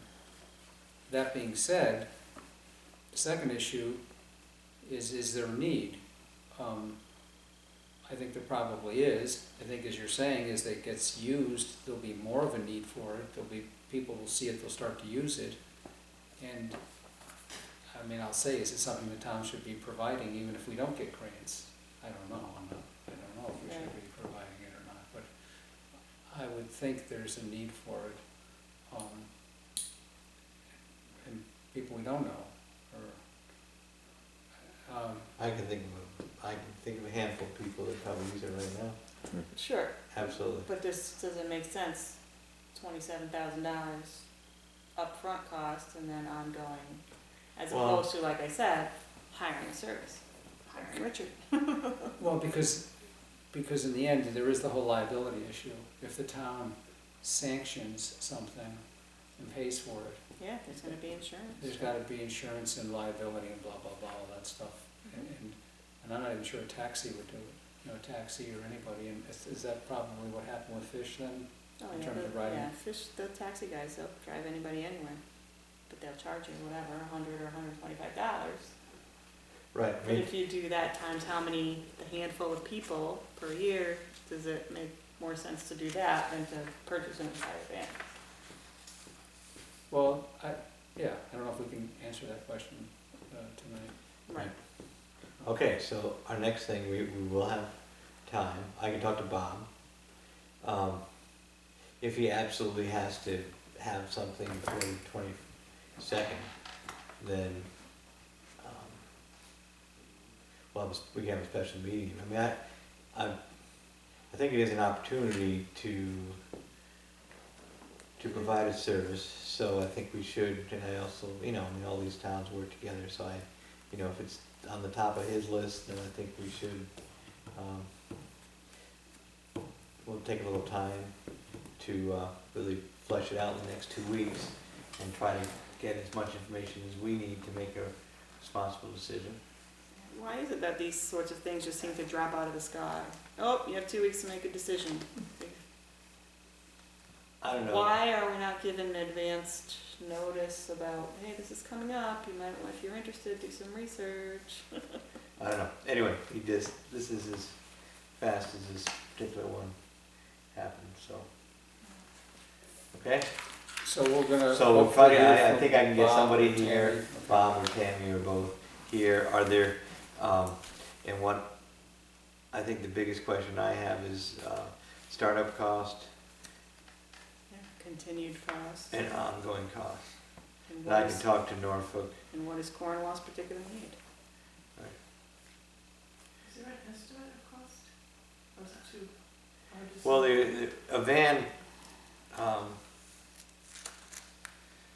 a van costs $54,000, but I believe most of that comes back. Well, he has they just have different options. You can get, there are grant opportunities, or it's a municipal grant, and we just split it. Right. Yeah, Gary's actually gotten deals from Brewer Brothers for their vans, but not having one in town or Goshen, you probably wouldn't be able to go that route. yeah, I don't know that they go that far. You know, although my grandmother lived right over the line in Torrington off Route 4 in Goshen, and the Gear bus used to pick her up and take her to the daycare center. So they may have some service through Goshen. You also might want to publicize this thing and see what the town, how the residents of the town, whether they might be interested in this. Was I- at how one would- point, wasn't there a survey done Mm-hmm. about services that were needed in town? Where are the numbers from that survey? It wasn't that long ago. Right, I can try to dig those up. Yeah. If you had that, then, and to publicize it, you really gotta publicize it, let everybody know that there's something, a free ride somewhere. Yeah, well, Gear publicizes too, and I mean, they have a pretty good ridership. I mean, people come and go out of that facility all day long. But their big thing too is, okay, you take me to my doctor in Torrington, but then the bus continues on to the next place. Well, now you have to wait till the bus comes back through to pick you up to come back. And that can be, like Gordon said, hours. Yeah. It can be Right. extended. And, they're elderly, so not in the best of health. Folks can't be sitting on a bench for 3 Okay, so hours. we decide, we Okay. decide. We decide that I will We'll start invite moving along Tam, here. I'll find out the, We'll go to bed Oh, before now we midnight. are all of a sudden moving along? we are Okay. moving on. So I'll invite Tammy, Bob here and find out whether whether they can wait for us to make a decision on April 21st. Okay. Very good, next. Okay, Freedom of Information meeting, April 16th here, 7 o'clock. Karen's gonna put it in the paper? It's already in, I think. It was- Great. Yeah, I think it was already. And it's Okay, been sent out to some of the surrounding towns also for Right. Yeah, participation. email from yep. Legislative update, there is a couple of new things. Where is it? Yeah. So, I've sent you emails that there's been a new bill on the registrar of voters which would keep the 2 registrar of voters but make the registrar of voters take certification courses. So I think people seem to think that's a good compromise, increase the professionalism and accountability of local election officials without making it as controversial as the original, Well, not removing them. without removing them. So that's, Yeah, but weren't they proposing to change it from an elected position to an appointed position? correct, and it And would that's stay, out now? that's right, it would stay, I think I sent you that. Merrill Registrar of Voters Association praised bipartisan committee passes a bill strengthening Connecticut elections. No. You see that? Yeah. Okay. Anyway, here's a copy of that. I have talked to our representatives about the car tax and the proposed closing of the Torrington Department of Social Service building. They both said they're gonna do work overtime on those 2 issues. Have been working with Bruce Adams on the tribal recognition issue. There's a letter that was sent to the governor. Did you copy of this? Yeah, no, yeah. We got a copy of that. Here's a copy, Karen. This is a letter that was sent by the area first selectman concerning the tribal definition and expansion of gambling in Connecticut issued. I've also given you an update from Bruce Adams as far as some background is on this issue as it concerns Connecticut. Okay, so that's some legislative issues that are out there. Cornwall Child Center facade grant. Amy Bresson at the Child Center sent me a note that said that they applied for a facade grant in the last round. They didn't do all the work. They did it in 2 phases. And they did the second phase of work after the grant deadline expired for reimbursement. So what they're asking us is if we could give them $800 to reimburse them for some of the work that they thought was going to be reimbursed by the grant. They had a volunteer coordinating their liaison, and that person stepped off the board. Where do you get the $800 from? This, the thing that she sent us said that the remaining amount from the 2974 is 1326 because they received 1648 in September 2014. Oh, okay. But I mean, there are other properties in town that were sure to get everything done and be in before the deadline, and they worked really hard to do it. So I'm really disappointed that they did not. Right, they're all right. They're 1326, not $800. Is it 80% of that? No, that's, she's saying that's what, she's asking us for 1326. Right. We increased their budget line item this year. Yeah, by 1,000.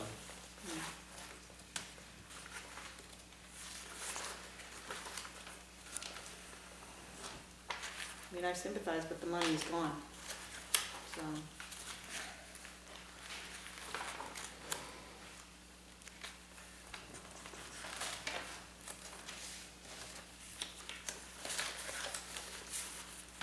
So.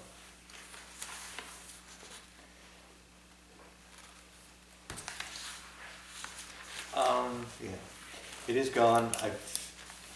I would make a distinction that this is not an individual, it's a civic organization. We did write a letter, this money's available, they did a bunch of work. It didn't happen as smoothly as it should have. And we do have money in this building inspector account that could be used for this. Or not. I mean, it's my thought is they are working hard trying to keep their budget balanced. They are doing a big auction coming up this month. They're spending a lot of volunteer time to keep their place open, and I'd be inclined to make good on this, although we're not under any real obligation to do that. I would agree that there is a difference between quasi-public and private people accessing the facade grant.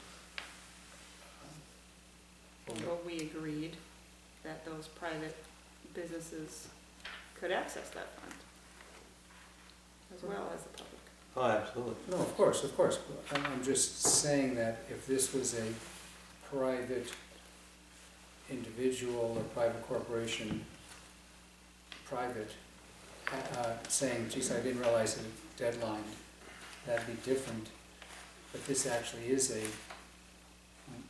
this organization, the library, I mean, I'm not quite sure how we reiterate the timeliness of the grant part of it, but it's more difficult to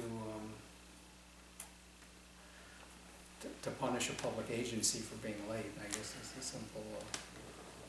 It relies on volunteer boards to get a lot of their basic work done. So. Yeah, I'm a little reluctant not to give them the money only because it'll really come from somewhere else, but the question, I think, is how do you sort of reiterate that timeliness is important? Right, and in submitting whatever we're trying to get done. right. I mean, if we are lucky enough to get another steep grant, we'll underline, I mean, this is the only, I mean, we've given out dozens of awards, this is the only time this has happened. And certainly, learn from your mistakes, underline this, any pending projects that are open towards the end. Say again and again, this is it. We did bird dog a couple things, and this was in the back of my mind. There was a second group. I just thought, it's all slipped through my mind too, that there was a second phase that was going on. I assumed it was all wrapped up, so we didn't bird dog them the way. And actually, I think some of these things, because people access the money early, they probably had 2 years to spend it, where I think they only had 6 months because they were near the end of it, weren't they? Near the end of the sit. They who? The child center. And some people, well, I don't know, maybe that's not true. I don't really know when this all started. I shouldn't say that. So, I'll make a motion that we grant the request from, They received the first part of it in 2014, for, At the end of 2014. isn't it? September. Yeah, that's what I'm saying. So it's only, they received the first part of it in 2014. I think I received mine in 2012. I think it was a 2-year grant, wasn't it? That's what, so it was a 2-year grant, and maybe if I hadn't spent all my money, I would have had 2 years' time to get it together, where they only had 6 or 7 months, is what I'm trying to say. Because they were near the end of before the door was gonna close. So, what was the end of that, end of November? believe so. I just find it hard to believe that you gave them money in September and they didn't know that they needed to have it closed out by the end of November. Didn't tell them? Do they have to sign any kind of an agreement, or do you just say this money is available and we agree I to can give it get to you the paperwork, but it says you're eligible for this amount Yeah. of money, so we Yeah. gave them the number for the whole thing. Now, they said because of their cash flow problems, they couldn't do it all at once, which puts them in a separate category. Generally, you gotta do it all in one shot, so that's why what made this distinctive and fell below, unlike the library that was hustling to get everything done. We thought that was it, they were already signed off. But in fact, they told us previously that they had a second phase. So, just to move things along, I'll make a motion that we grant their request for 13/26/39 for reimbursement for work done at the child center. It was done. The other thing too, this was done for doors. It was a security thing. I think it's too bad it didn't get in for the reimbursement, and we will redouble our efforts to make sure this doesn't happen again if we're lucky enough to get another steep grant. And we would take this money out of the building inspector fund. And so that 5,000 here that we're holding for Right. the building inspection. Yep. The child center, that's the 13 plus the 2,800 or something he was asking Yeah. for? That's coming up soon. Is there a second? I'll second that. Any more discussion? All those in favor? Aye. Next, we have a variety of things to talk about. The state DEP is doing a controlled burn up on the top of Mohawk Mountain near the summit, and they're hoping to do this at the end of April. So if Karen can write in the paper, if people see the top of Mohawk on fire, it probably is a controlled burn by the DEP. We don't wanna tell Not them to what worry. to call. What? So if it's not, you tell people not to call. Yeah, right. Right, so, anyway, just put that out there. What are the guidelines for, is it their schedule or is it some sort of weather permitting? It's or- their schedule. Plus weather permitting It's in and here, it personnel says availability. escape route. So let's see, Does what's that mean the- escape route from the road? This is what they'd say, You want to give her the cover letter part too? once she's out. Oh, it's two sides. Oh, okay. Okay, next is favor grant authorization. This is for the generator. I'd make a motion to authorize me to sign the notice of sub-grant award. And this is for the generator. Total budget $36,924, so that I can sign this and send it off to DEP. Second. Any discussion? Who's making the motion? He did. I mean, he signed it. All right, Richard made Oh, it, 'cause I okay, can't. then Richard's gonna make it. Right. Any more discussion? I made that motion. Good job. All those in favor? Aye. Aye.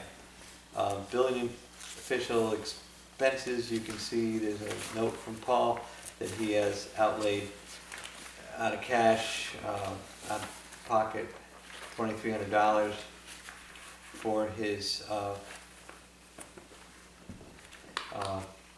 to get his office back in shape. Literally out of his own pocket. Yeah. So there is in our, I can get you a copy of it. We do have, it's under contract with us and we agreed to outfit him in the office and do the office supplies. Okay. So these are, I think, legitimate expenses, especially if his work generates the fund. So I make a motion to reimburse Paul $22.99.26 out of the billing official account. Second. Any discussion? Yeah, I'm just wondering, at the January town plan meeting that we had, Yeah. someone said, let's take up a collection to get office machines and whatnot for Right. Paul, and you said, no, we have a fund for that. Right, Other organizations can use your money. Is this the fund that you were speaking of? Okay. yes. Okay. Any more discussion? All those in favor? Aye. Aye. Next additions, 31 Papa Swamp Road, I've talked to Karen, and we're renewing our existing application to do the drainage work at 31 Papa Swamp Road, and hopefully the snow has melted and will allow the Inland Wetlands Commission to look at the site and evaluate our proposal. Is there a meeting tonight, or is it next? I think it was tonight, Yeah. So did we apply tonight? yes. Okay. So Karen carried that forward for us. Website, The website, there was mention of that in our last minutes. Let me just find it. There was something about it being revamped, and then a version of it was gonna be sent to us for review. yes. It'll be a So are we while. officially revamped, or? Not yet, no, we're having another meeting on the 20, Yeah, Laszlo and Rocco, all right, so there is a committee that runs the Cornwall website. Yeah. And they have voted to revamp their site to make it user-friendly. So in an effort to get input, Rocco and Laszlo came and met with town workers to see how they might lay out some of the town stuff. And the thought was they would take that information back, do some architecture of a new layout, and then this may be, I was given a period of 6 months. So this is gonna take a while for them to Yeah. sort out what the committee wants, and then what's possible, and then they're gonna come to this group with some ideas of how the site might look and get input from the but board. we have a meeting on the 23rd. Mhm. It just came up today, or that we're gonna do it, because Ann Barron and Louise Riley came up with a whole lot of things that were wrong with the Cornwall website, and so we're gonna try and fix them at this next meeting. Right. So, Great, it's just, it's a process, especially, it's all volunteers, so, Right. you know. right. We don't have like an old business section, and I don't want these things to fall out of my 100%. head. Right. I just wanna keep it up. Right, it's going. All right, so Northwest Cog, any questions about that? Yeah, so they got this grant for, supporting Northwest Connecticut farms, or they applied for it? I think they got it, but I'm gonna learn more on Thursday. Okay. Sounds ambitious. And good, that'd be nice. Yep. Well, a lot of it you covered, my questions you covered as we were going ahead.